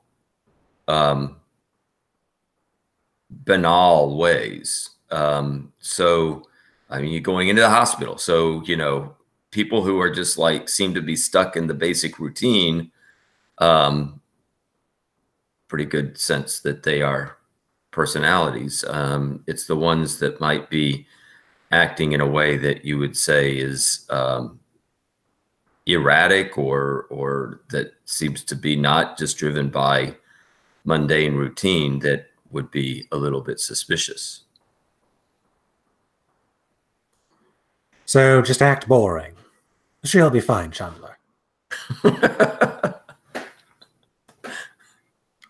guess I'm already a personality. So is there anything else? You know, he is going to give you each a small, well,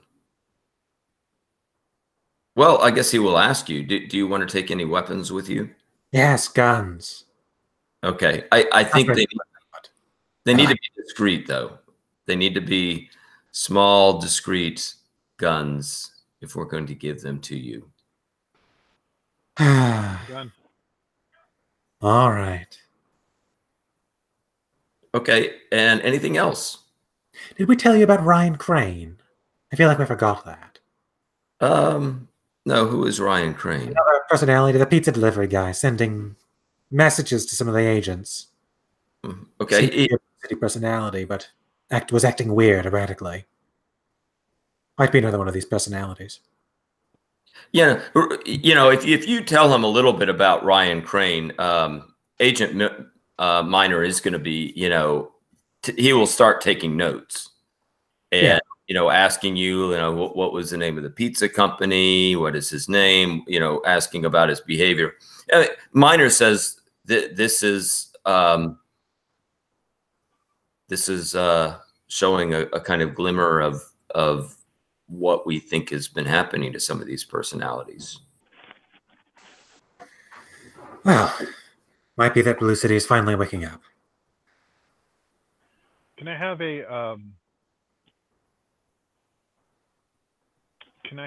a endless credit card? Like a bottomless credit card, a credit card that is just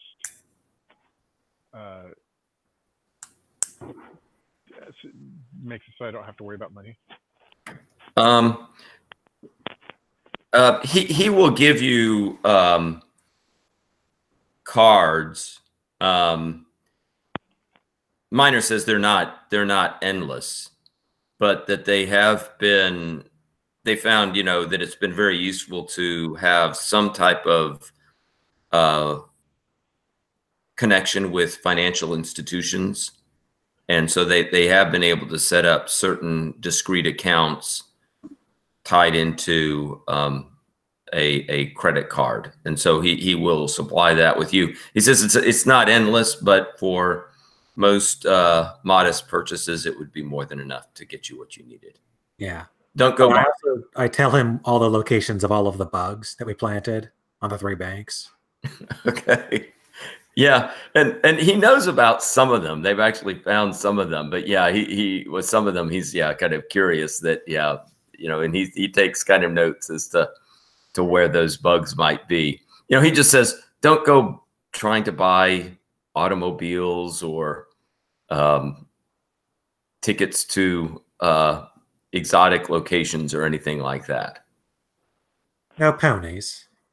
Ah. Okay, and so you will have those cards. You will each have a small handgun that he would supply you with. All right. All right.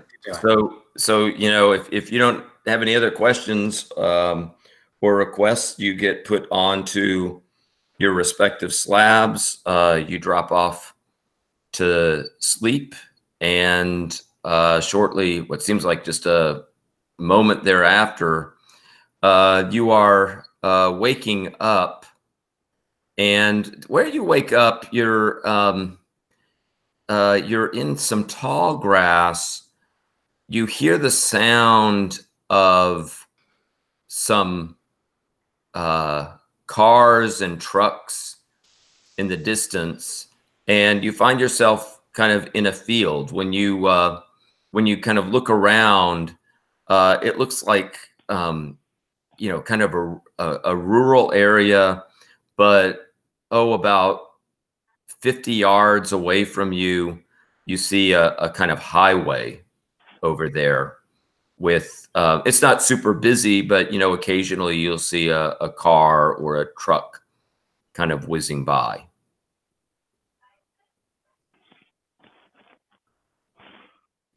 Do we see any sign of the hospital? Oh, I would have asked for a map.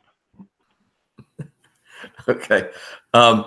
Yeah, I mean, you get a map. I mean, on your map, it would say have a highway, and yeah, I mean, with the map, with your new rider ability, I'd say you kind of look at that at the highway, you can kind of see a sign. You can see that the insertion point isn't maybe precisely where Miner said it would be, but pretty close. It doesn't take you long to kind of figure out, and you figure that you're about a half-mile walk. There's a little road that cuts off from the main highway, and you know that it's about a half-mile down there is where the hospital would be. I suppose we'll just head over then. Okay. So you kind of head over to that area. About a half-mile down, you see you kind of round a bend, and you can see a gate there, and very heavy fencing that is on the perimeter of this property. And you can see kind of beyond that in the distance, you see this large building and a couple kind of side buildings up there. From what you were gathering from the map, this is Pelham Mental Hospital.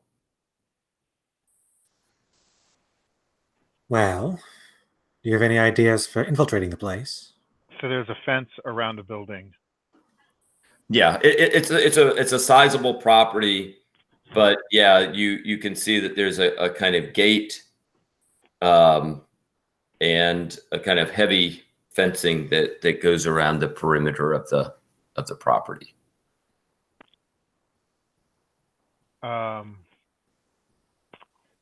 We can climb it here. Is there a? Can we see like an obvious entrance? An entrance through the gate, or are you talking about to the building beyond? Yeah, like into the building. Like there's got to be a specific way where you're supposed to go through, right? Yeah, I mean, the drive, this drive that you are on, it basically ends at this gate, okay, and then the drive would kind of continue on. The gate is currently closed. All right. It doesn't have like attendants. It's not like a person sitting there. Like it's just a gate. No, it is just a gate. It does seem to have a camera that is situated next to it, okay, and there's a little stand, and you can kind of see what seems to be a camera device on the top of it. All right. Well, Alejandro, my plan is basically to just like pose as like, I don't know, government inspectors of some sort. The people who are like checking to see whether or not the hospital is, following all the proper laws and procedures, and make use of my I think it's my identity ability. Yeah, or my documents ability. Your documents, yeah. And just try and like fake our way in. How's that sound? Yeah. Okay. Yeah, and the clothes that you appeared in, they're kind of like professional looking clothes that you appeared in, right? So I mean, it looks, you have a kind of official look to you. I mean, it's not like you're wearing, torn jeans and yeah, t-shirts and stuff like that. I mean, it's you kind of have this nice look to you. So, are you both walking up to the? Yeah. Like I'll walk up to the camera and I'll like pull out my papers and basically just like hold them up to the camera. Look kind of bored, mostly, sort of like staring into the hospital. Okay, so when you get up there, there's also a little video screen, okay, and as you walk up, the video screen kind of comes up, and there's somebody who is wearing what looks to be like security guard type outfit, and he says, "Hello, can I help you?" Yeah. So I don't know what the hell the federal administration would be in the U.S. who would like do mental health regulations, but I say I'm from that. Okay. He says, I'm not really aware of that. It's a surprise inspection. A surprise inspection. Okay. Well, if we give you warning, then you could hide all of the bad things. Go ahead, open up. Well, we don't have anything to hide. I'm going to need to check this out with my supervisor. Could you hold on there just 1 second? And the screen goes blank. Yeah. And sort of like shake my head, sort of turn to look at Chandler, sort of shrug.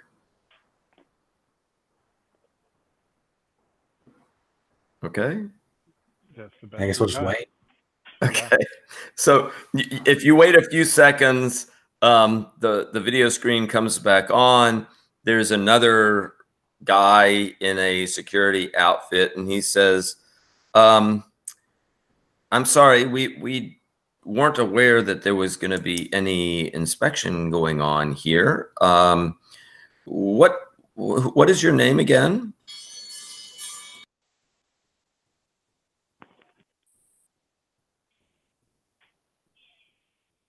He disappeared. He chickened out. It's static. The static is building up. Yeah.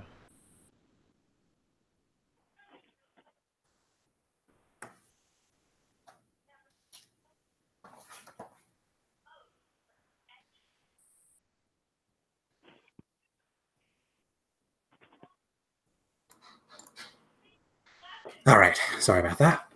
So yeah, I mean, screw it. I'll just say that I'm I don't know, Agent Margaret Handler. I'm here with I guess it would be like the FDA or something.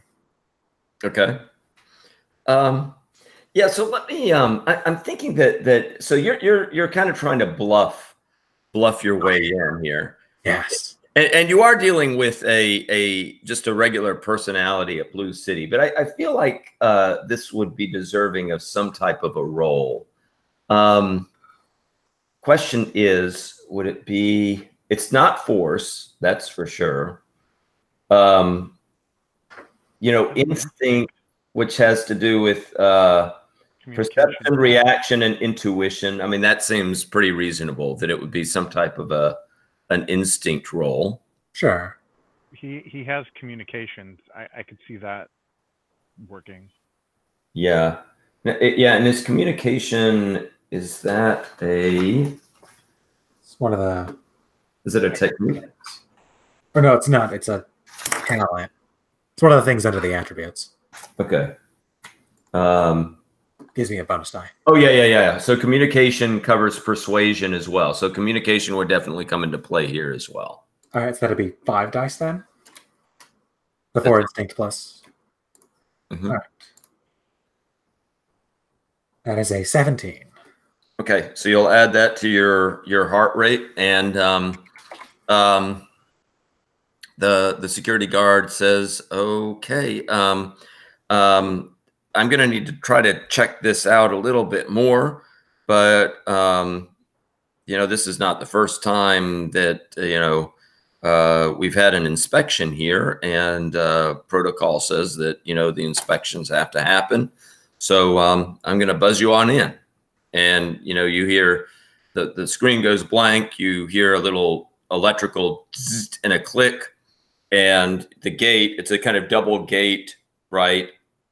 And it's pretty wide opening eventually, because like cars would typically go in here, but the chain kind of opens up. And so your way is kind of cleared, and the roadway continues up to the hospital. Yeah. All right. So I'll basically just sort of we'll just sort of like walk up, and while I'm walking, I'll say, should we stick together, Chandler? Should we split up? What do you think you would be best used here?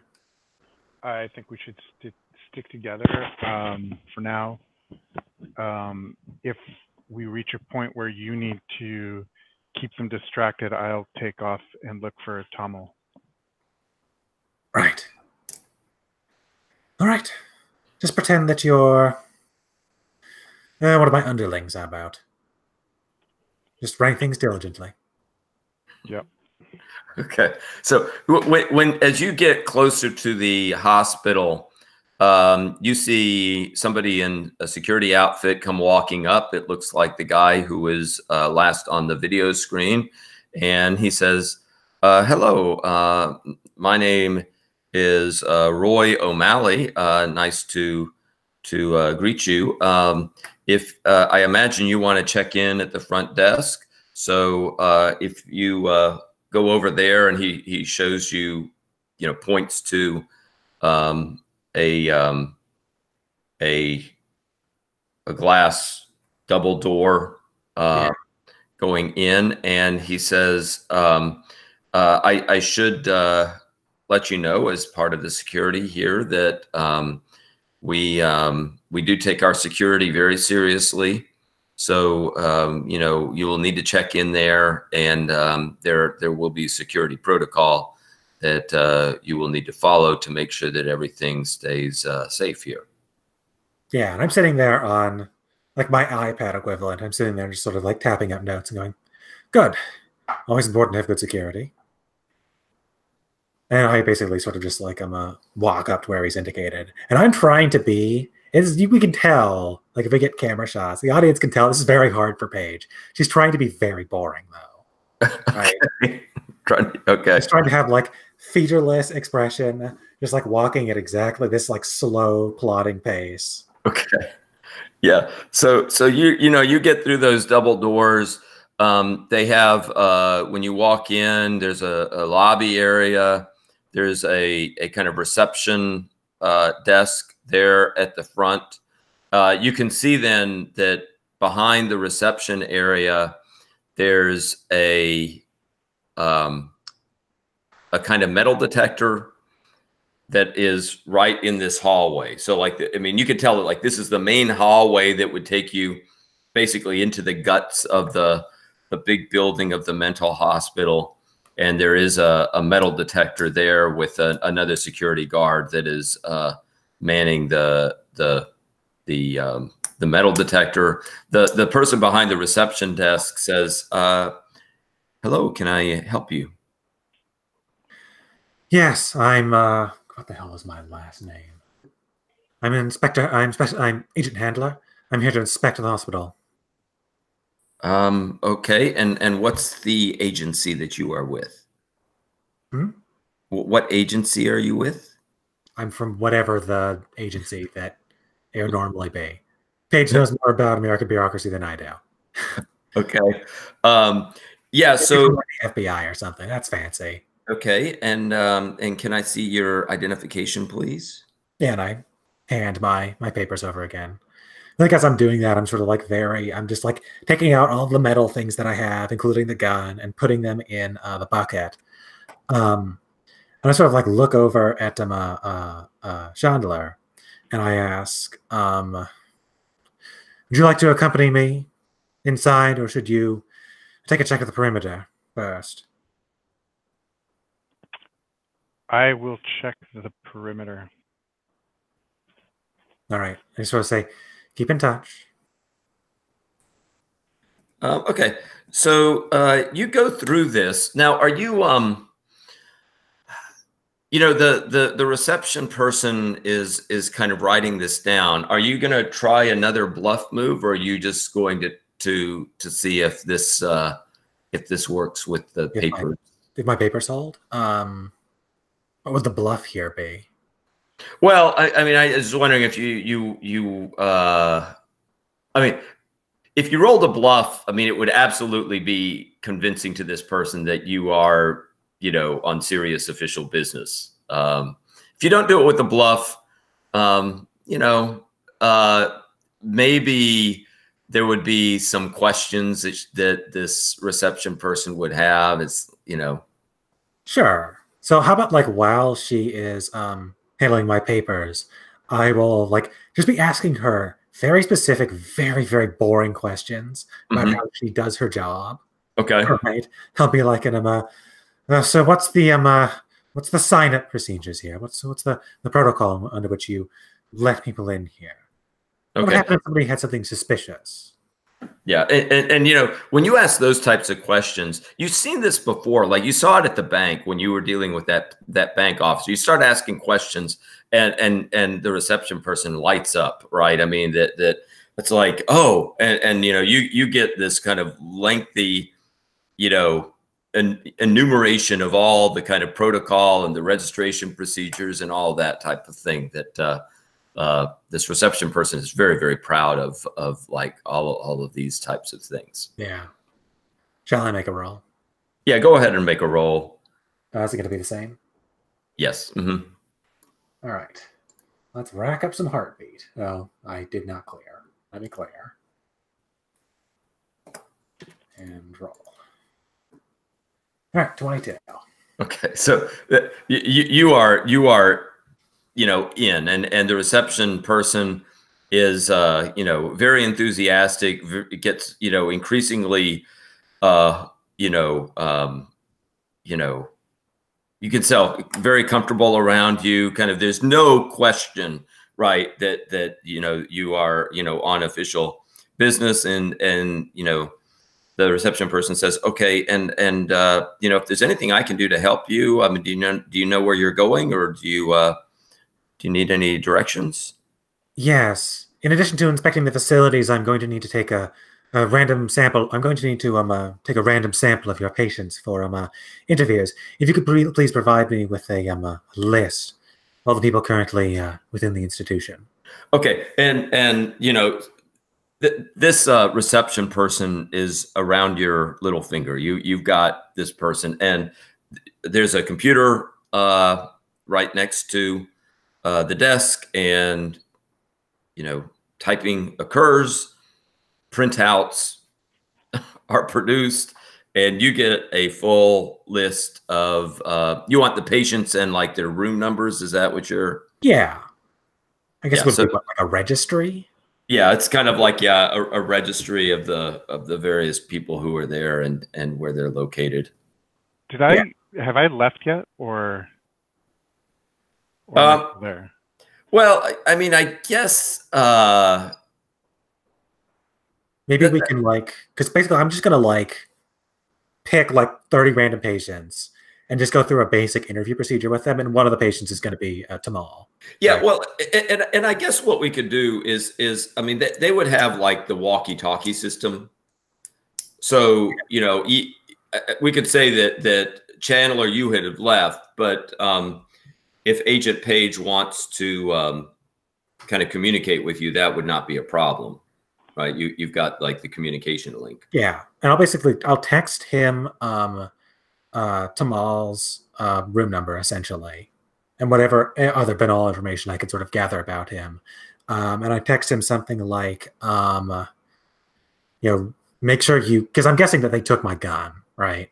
Correct. Right. Yeah. Yeah. I mean, they just, you know, the reception person says, we have this here, and when you leave, you can pick up your gun. And say, of course.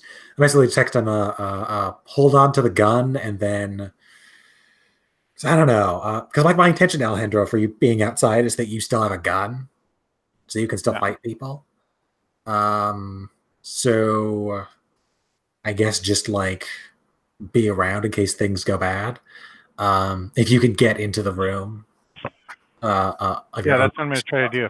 If I know where this person is held, I'll try to get in there. Yeah, maybe I'll also ask the receptionist. And then of course a floor plan of the building. I'm going to need to check to make sure that you haven't made any unusual modifications to it. Oh, certainly. And you know, a map is printed out.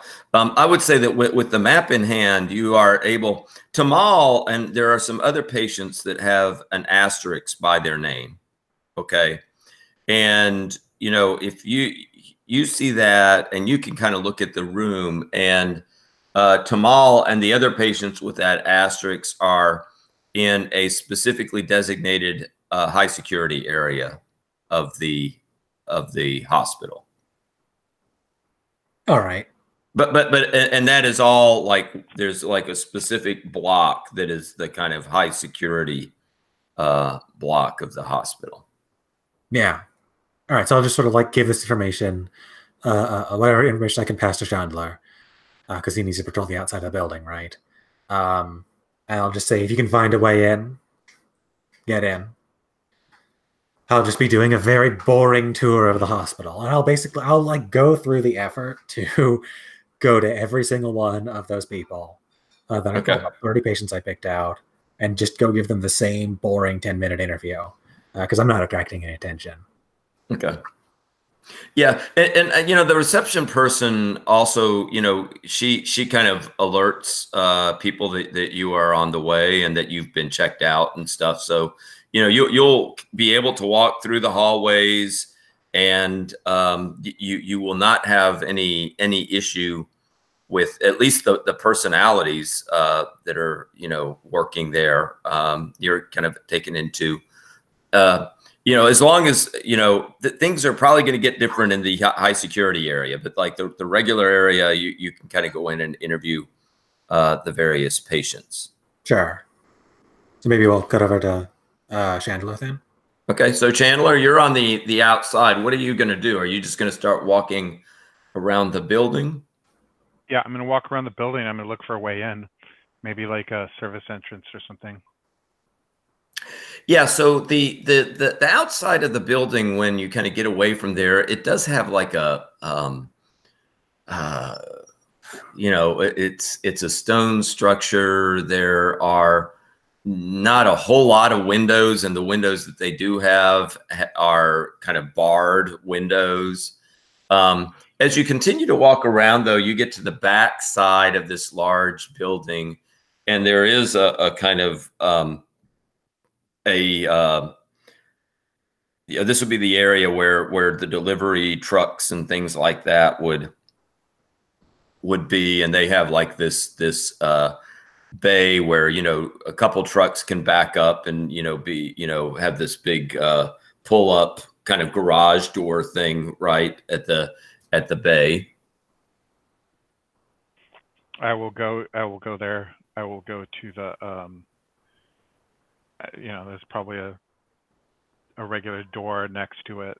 Mm-hmm. And I'll go up to it. Yeah. So you know, initially you get in there, and just like the area where deliveries would be made, there's not going to be a problem getting there. But there is kind of inside there is a door, and that door is it is a steel door, very heavy. It has a kind of electronic device next to it, with a little slot. Like it's like a slot that I mean, like a door that would have like some electronic key or something like that would need to be kind of put into the slot in order to get access to that door. Okay. I will knock on the door. Okay, so you knock on the door, and you wait there for a second, and then you hear there's a little like speaker device, and you hear a click, and somebody says, "Yes, can I help you?" Yeah, who am I speaking with? This is Officer Greg. Who is this? Where's the attendant here that's supposed to be taking this delivery? Okay, so what delivery are we talking about? I have a package here. You have a package. You'll need to be a little bit more specific. Do you want me to open it? It's not addressed to me. Okay. Who is it addressed to? Dr. What was the main doctor's name? Lagast. Dr. Lagast? No, I go Dr. Lagazel, Lagaust. You must mean Dr. Lagast. Lagast. Look, I'm just here to deliver the package. I don't mean anything. Okay. Well, just 1 second. And you know, you wait a few seconds, and then you hear that door opening, and there is a guy dressed in a security officer outfit there. Yeah, as soon as the guy like steps in, I just gotta grab him and just shove his head into my raising knee and hopefully to knock him out. Okay. We'll roll for that. So that would be a force roll. And do you have a talent that aggression, perhaps? Okay, yes, the aggression would definitely apply. Yep. They're D6s, right? Yeah, right. D6s.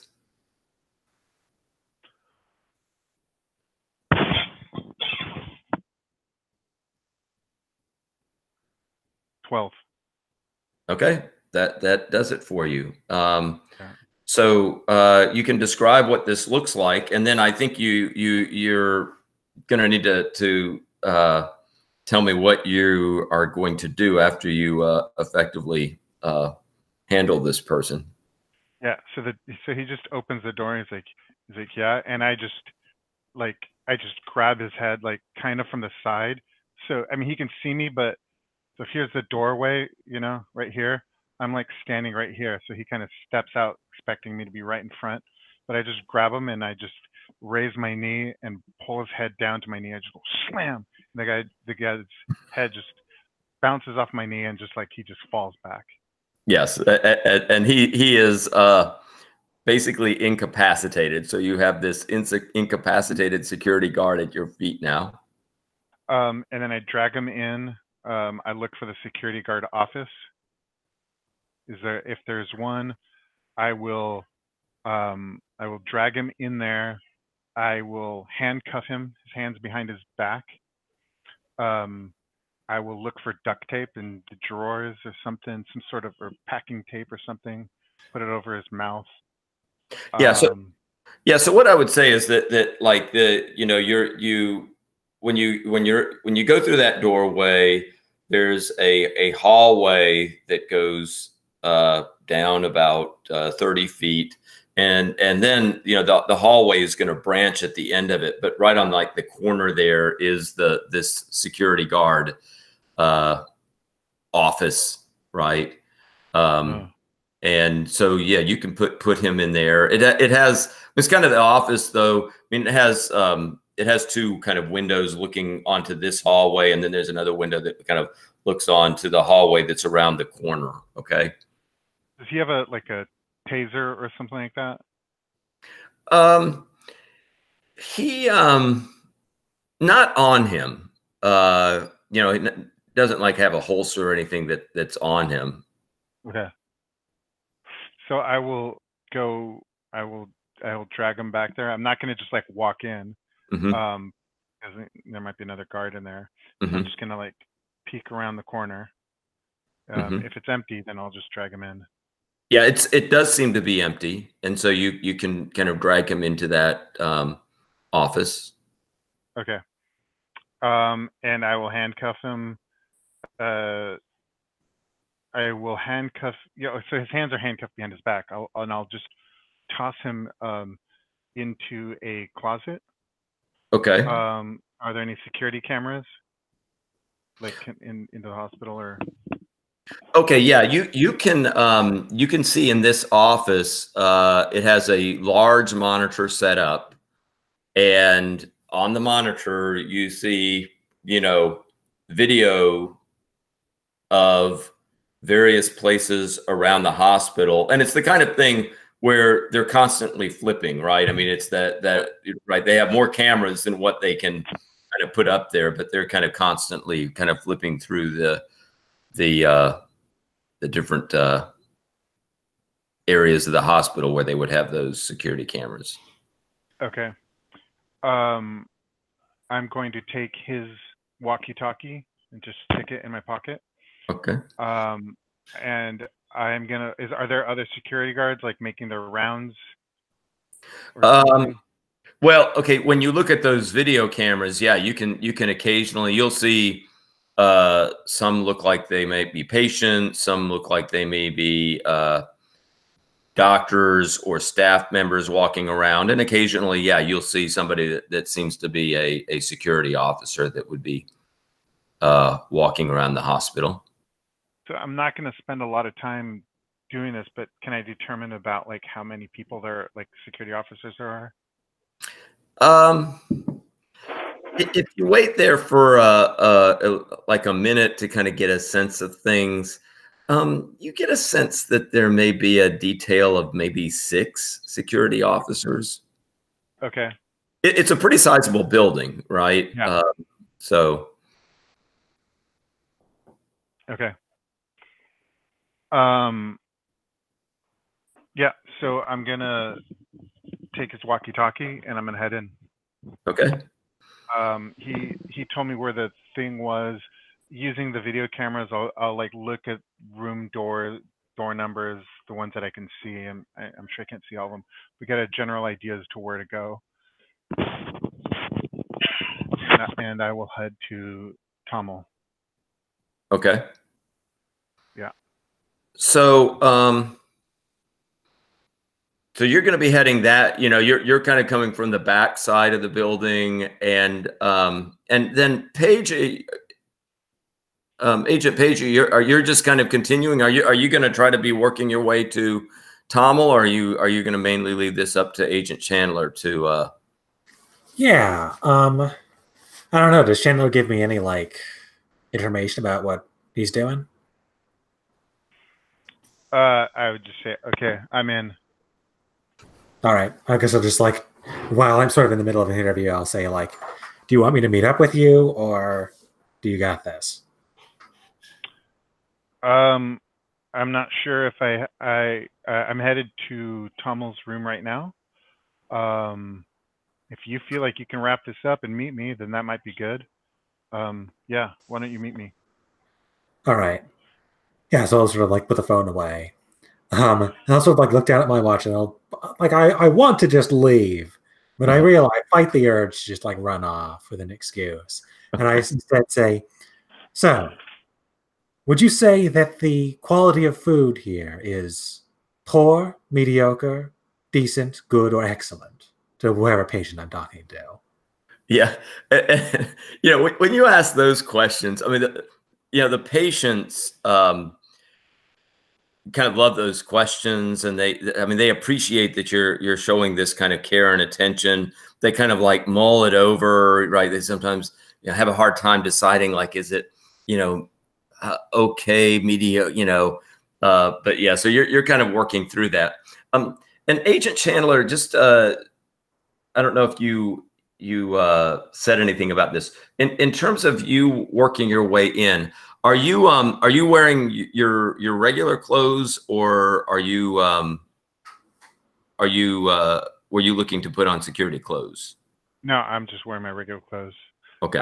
I've got the walkie-talkie in my thing, so I'm monitoring to see if that, like, when they figure out that guy is down, that. Okay, and we'll also say that security officer did have his name badge on. Okay, so we'll say his name is Officer Jones. Okay. When you start walking in, the security officers occasionally are kind of just saying, okay, I've cleared this floor, everything normal, right? They just kind of use it for that kind of basic communication. At some point, somebody would be calling Officer Jones and say, just a mundane question like, Officer Jones, how are things at the loading dock area? No change. I'm still just sitting. Okay. Yeah. So, if you give that kind of mundane response, that the conversation just, continues on with the occasional walkie-talkie talk. And so I think what I want to do then is, why don't I put you where the high security wing of the hospital is. There's going to be a big fortified door there. There will be a security guard kind of there at that door that would be providing entrance to that high security area. And you're arranging things correct so that Agent Page is going to be there as well? Yeah. Sure. Okay. And why don't we put it there for tonight, and then our next session will be ready to kind of delve into that high security area, hopefully to find Tomer on the other side somewhere. Sure. Perfect. Okay. But before signing off tonight, why don't we just go around quickly and if you want to give me your reactions to the developments tonight, and also anything that you would like to have in play for the final session next week.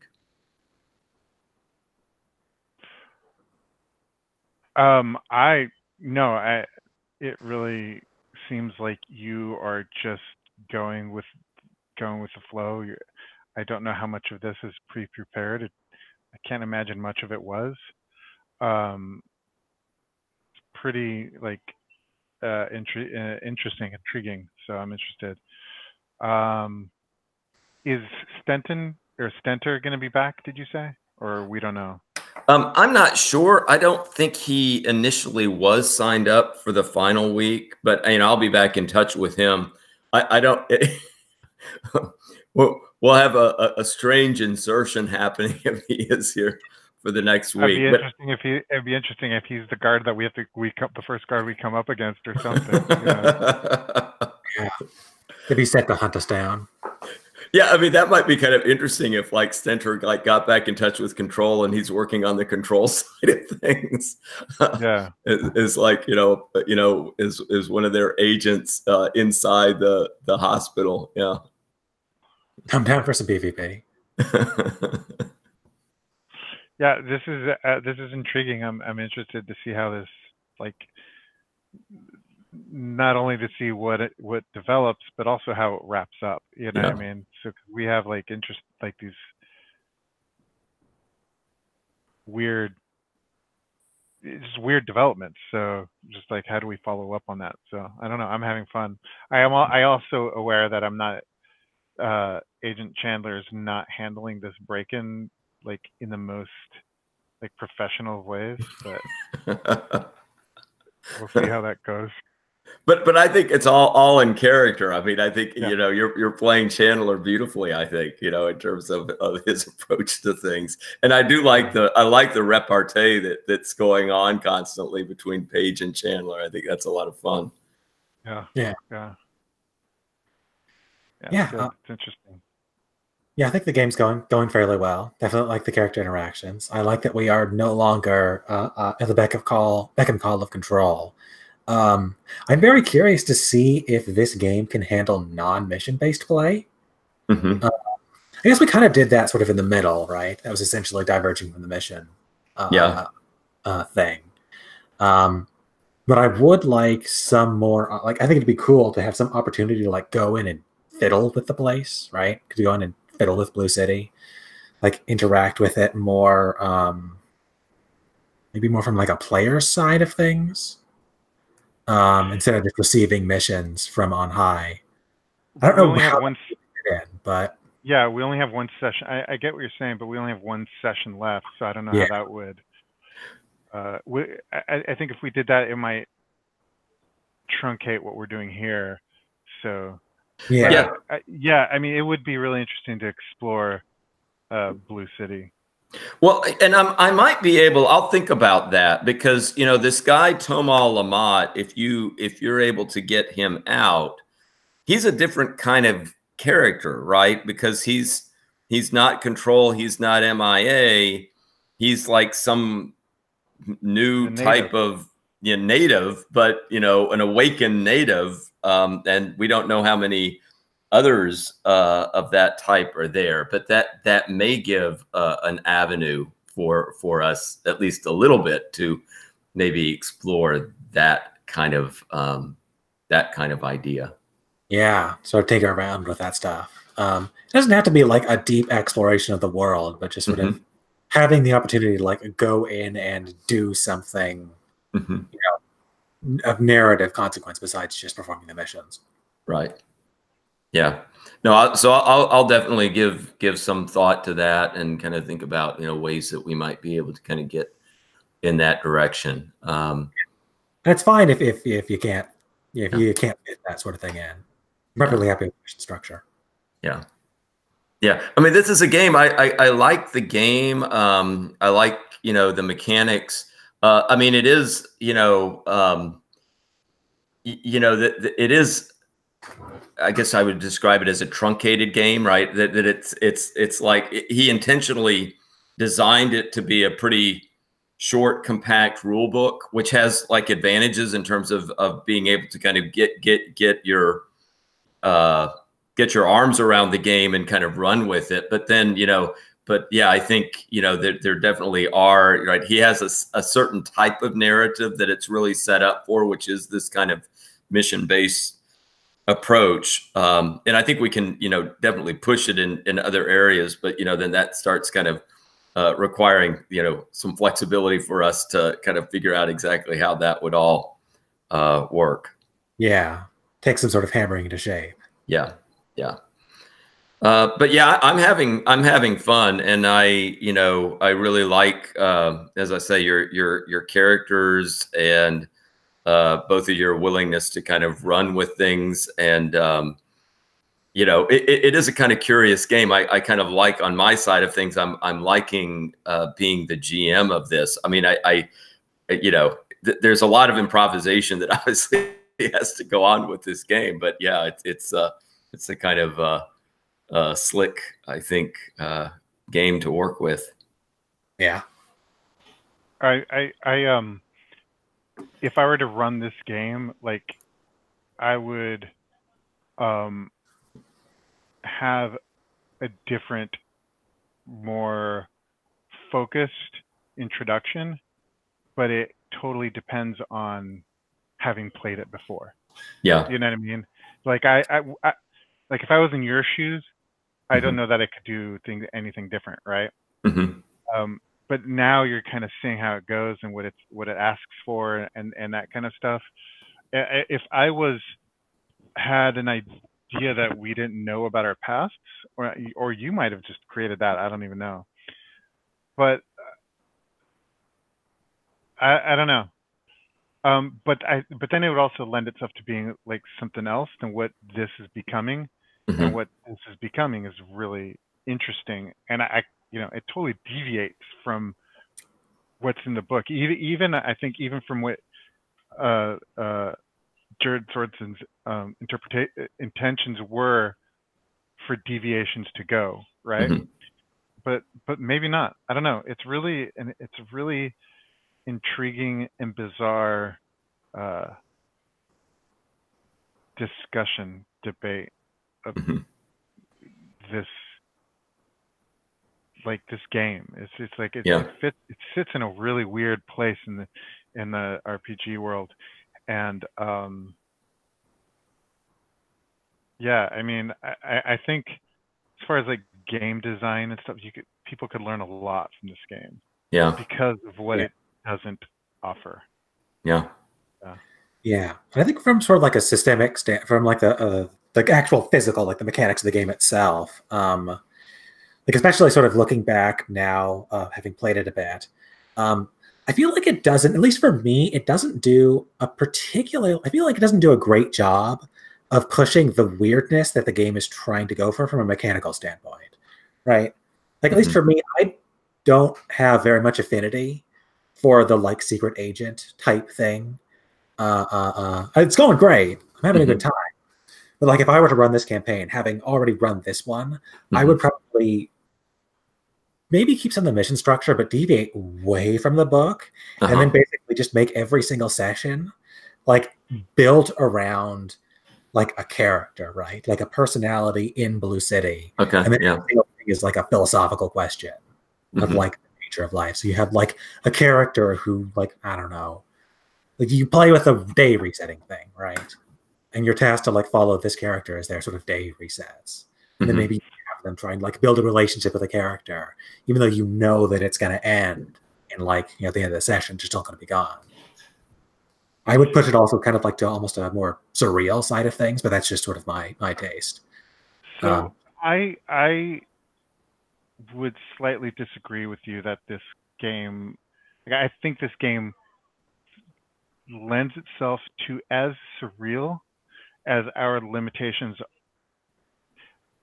as to how we're limited by our imaginations, because we have these rules, like we have these like attributes and technique trees and whatnot. Those are suggestions, right? But once you're in your target heart rate, I mean, the rule is you get whatever you want to do. As long as you get an 11, you get what, I mean, so what's to prevent us from shooting a hole in the wall, right, that we can run through and to become superheroes? But it's going to expend our heart rate. You know what I mean? Sure. And I haven't fully leaned into that, but I'm kind of building up for that. You know what I mean? I'm just kind of I'm getting this like weird kind of Neo vibe develop, like it's gonna get weird. Yeah. I don't know if between now and next week, like how much I'll be able to tap into that, but I mean, there's a lot more leeway than the game pretends there is, and I think that that's on purpose. And there's a lot more leeway than what the character sheet suggests. Yeah.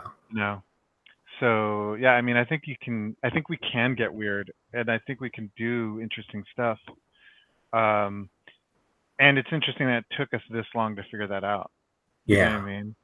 So like a full campaign of, I think a full campaign wouldn't be more than 6 weeks, maybe 8, like on the long side. But that would be like interesting just to see how far you can push this like the possibilities. Yeah. Yeah. And like I think the mechanic, like I definitely agree with you that the mechanics of the game allow you to get weird with it. But I feel like, at least for me, sort of the narrative and the mechanics, they don't provide restrictions, but they also don't provide a whole lot of like support. Right? It's not like there are a whole lot of things in this rule book where you could point to and be like, that is a weird, cool, surreal thing that I want to do. Right? It's sort of open to that. It's almost sort of like the criticism, like sort of the nature of a game called Fate Accelerated, where like Fate Accelerated's whole principle is your character is made out of like aspects, which you can are just like phrases about you. So in theory, you could create any character that you wanted. But also, Fate doesn't have anything that gives you any like weird character things or world things. It's like so open-ended to the point where it's almost a generic.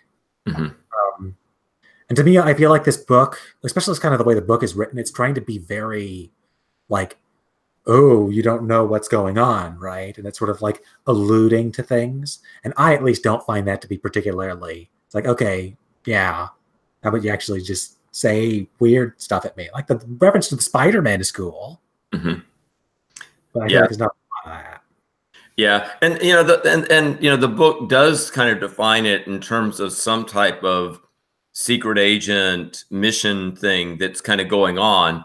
I think you could bust out of that, but at least insofar as it kind of is giving you a kind of world to deal with that it defines. I mean, it's defining it in terms of some type of spy genre. Hunt down the bad guy in a kind of surreal spy world thing is what it's doing.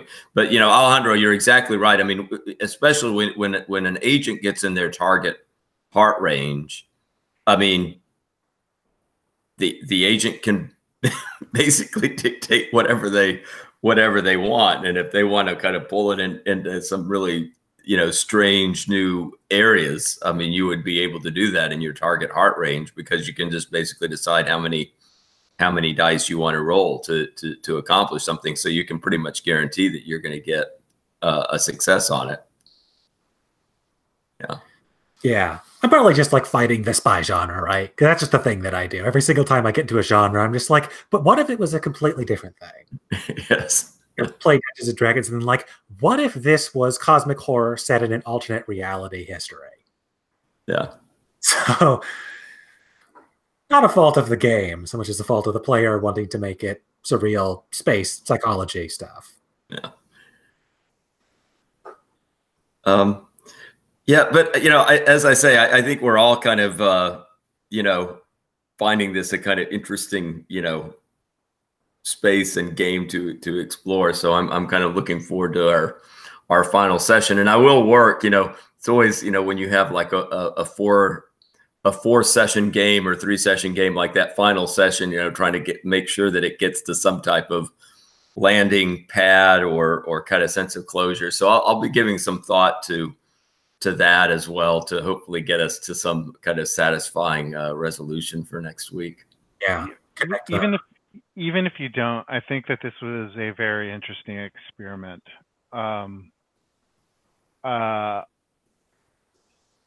I think it gives us an idea of each other's play styles, which is also valuable and stuff like that. So this was, I mean, even if it doesn't resolve, I mean, I don't see why we wouldn't be able to pull that off.